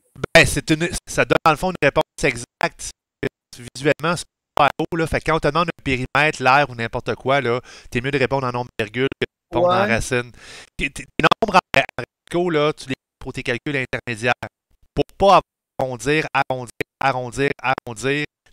intermédiaire, ta réponse finale soit super loin de ta réponse initiale, là, parce que tu as trop arrondi. Fait que Ben- l'idée, là, c'est que tes calculs intermédiaires, de garder mettre racine de 50, super. Mais là, tout de suite, c'est une réponse finale. Si on ne pose jamais, ta réponse finale va être parfaite. Ouais, ok, ça je comprends, parce que quand je faisais une CD1, une pratique CD1 à un moment donné, pour juste CST de 4, ben, c'était des airs, mais. C'était des airs, mais comment dire? Ben regarde, je sais pas vraiment comment l'expliquer, mais j'avais quelques réponses que je pouvais comme les garder en racine, parce que sinon je trouvais que c'était pas assez précis. Parce Mais Tu là, dirais- Mais c'est sûr que j'avais pas eu bon, c'est ça l'affaire. J'ai genre, c'était pas assez. Le fait que la réponse est genre tel montant d'argent, ben à cause que j'ai fait des racines de tel chiffre, c'est comme si ça fonctionnait pas qu'on me dit. Mais c'est genre. C'est- ça me- tu sais, garde la chose suivante. Si on te demande de faire une démarche mathématique, un calcul mathématique, une marque intermédiaire, conseil instant de garder tous les chiffres après la virgule ou garder tes racines ou tes pis, s'il y a des termes pis, si ta réponse finale, dans un contexte, respecte le contexte. L'argent répond à la virgule, deux chiffres après la virgule. Si Ouais. c'est une mesure, on peut avoir une mesure qui est lisible. Fait que si tu arrives dans le fond à quincaillerie puis tu dis je vais avoir racine de 58 cm, le gars va te regarder bizarrement. Fait que Non, c'est juste garder la précision dans tes calculs intermédiaires, c'est super important. Mais ta réponse finale, on s'en fout. Ouais, ça je comprends. Là, tu vas pas arriver et dire je te donne racine de 58 $. Et voilà. Ça veut dire- Donc, j'ai pas beaucoup de temps. vous donne votre devoir par la suite. Obligatoire. Puis ce document-là, quand même, à pratiquer, vous pouvez le corriger en ligne. Là, les numéros qui sont pas faits, faut corriger, là, mais je le mettrai en ligne. Là, sinon, je le refinirai là, à la fin du monde. Puis il y a des affaires qu'on n'a pas travaillé. Touchez pas à 18, 19 et touchez pas à 18, 19 en fait. Ceux qui vont pratiquer des inéquations, je les connais sur les inéquations, je vais là-dessus mardi. Donc, corriger du numéro 17. Alors, la première étape, on trouve le milieu. Donc, on trouve le milieu M. On fait 9 plus 7 divisé par 2, virgule 1 plus... j'ai marqué 9 plus 7, oui, c'est ça. 1 plus 7 divisé par 2, qui va me donner le point 8,4. Ça, c'est mon point milieu qui est ici à 8,4. La deuxième étape, qui n'est pas bien dure, ben, on trouve nos distances. Donc, la distance AB, apparemment, c'est une distance horizontale, plus à faire 2 moins x1. La distance de BM, là, je peux faire ma formule de distance entre 2 points, c'est-à-dire que je vais faire 8 moins 7 au carré, plus 4 moins 1 au carré, qui me donnait dans ce cas-là, si je me trompe pas, sin de 10. C'est ça quand je disais de garder les intermédiaires, 4 moins sin de 10. La distance AM, ben là, je fais mon calcul encore une fois, c'est-à-dire que je vais faire 8 moins 1 au carré, plus 4 moins 1 au carré, ce qui va me donner racine de 58. J'additionne tout ça ensemble pour un total de ce que vous avez marqué à l'écran. Donc, la réponse de 16,7781 unités. C'est la réponse finale qu'on vous donne. Est-ce que ça va pour ça? Est-ce qu'il y a des questions à part à ce qu'on vient juste de faire dans la mécanique? Tu sais, en fait, en pratiquant que vous allez tout voir, il manque des petites affaires que je vais finir mardi, parce que je vais revenir sur ce document-là pour faire d'autres problèmes avec vous autres mardi, ça c'est certain. Mais je vais vous donner votre devoir obligatoire, je vais vous l'expliquer pour avoir répondu à la question de Samuel. Mais c'est un peu bizarre. J'ai fait la même chose, mais ça me donne maths erreur. Je crois. Dans le Ben, premier c'est le premier avec le moins 7 au carré. Ouais, ça me donne maths erreur la première fois. Je suis comme. Écoute, Okay. 8, 7, fais dans ta tête, moins 7, ça fait 1 au carré, ça fait 1. 4 moins 1, ça fait 3. 3 carré, ça fait 1 plus 9, ça fait 10.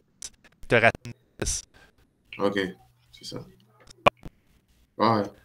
Donc, je vous présente le devoir. Je vais partager sur Classroom dans quelques secondes, dès que je vais avoir accroché, en fait, là, que je vais, parce qu'il n'est pas encore en ligne. Alors, le devoir va arriver pas là. Voyons, je l'ai fait tantôt, puis je l'ai refermé. Alors, c'est 2 questions.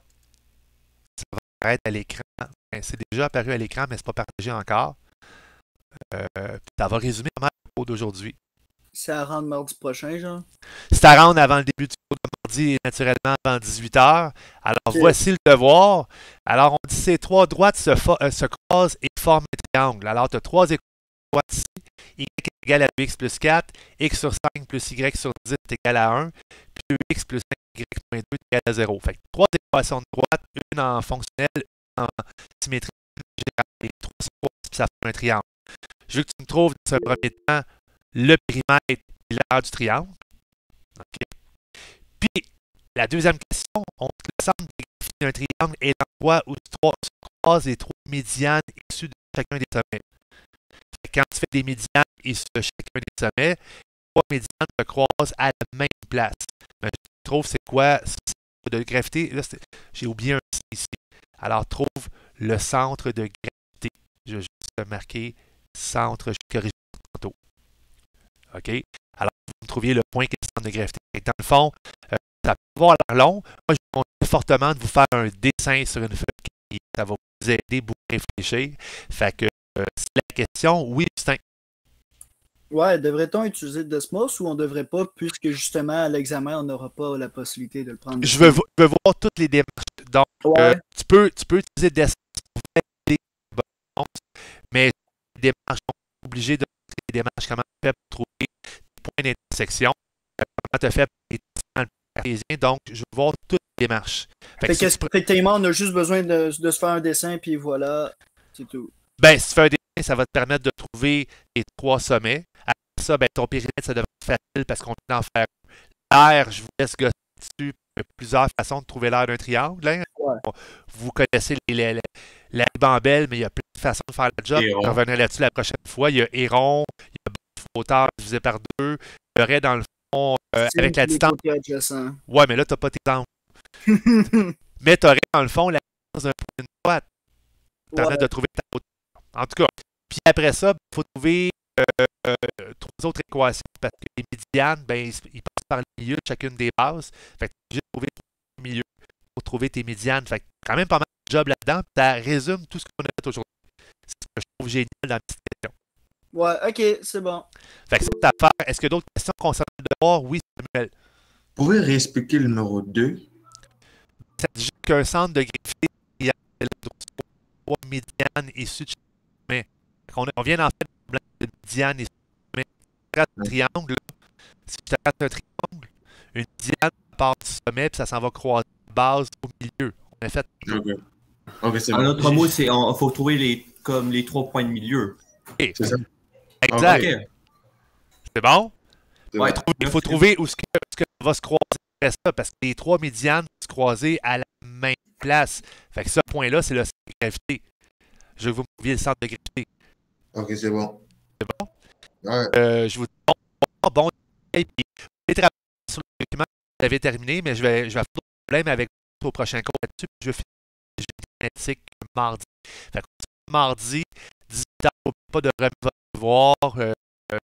C'est pas tout ce que j'avais à dire. Bon week-end. Ah, c'est Ok, bon. bye. Bonne fin de semaine. Merci. À mardi. Bye bye. C'est des gens qui ont des questions individuelles en attendant, pas de trouble. Bon, j'arrête l'enregistrement. Attends, monsieur, Et Alex, est-ce que je peux avoir genre, le corrigé de mon devoir que j'avais fait la semaine passée?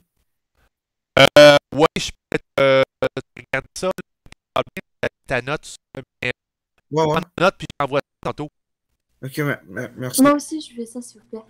OK. Fait qu'il y a donc c'est Expander et les deux qui veulent avoir leur corrigé. Bye. Parfait. Bye. Merci, bye, bonne fin de semaine. Merci.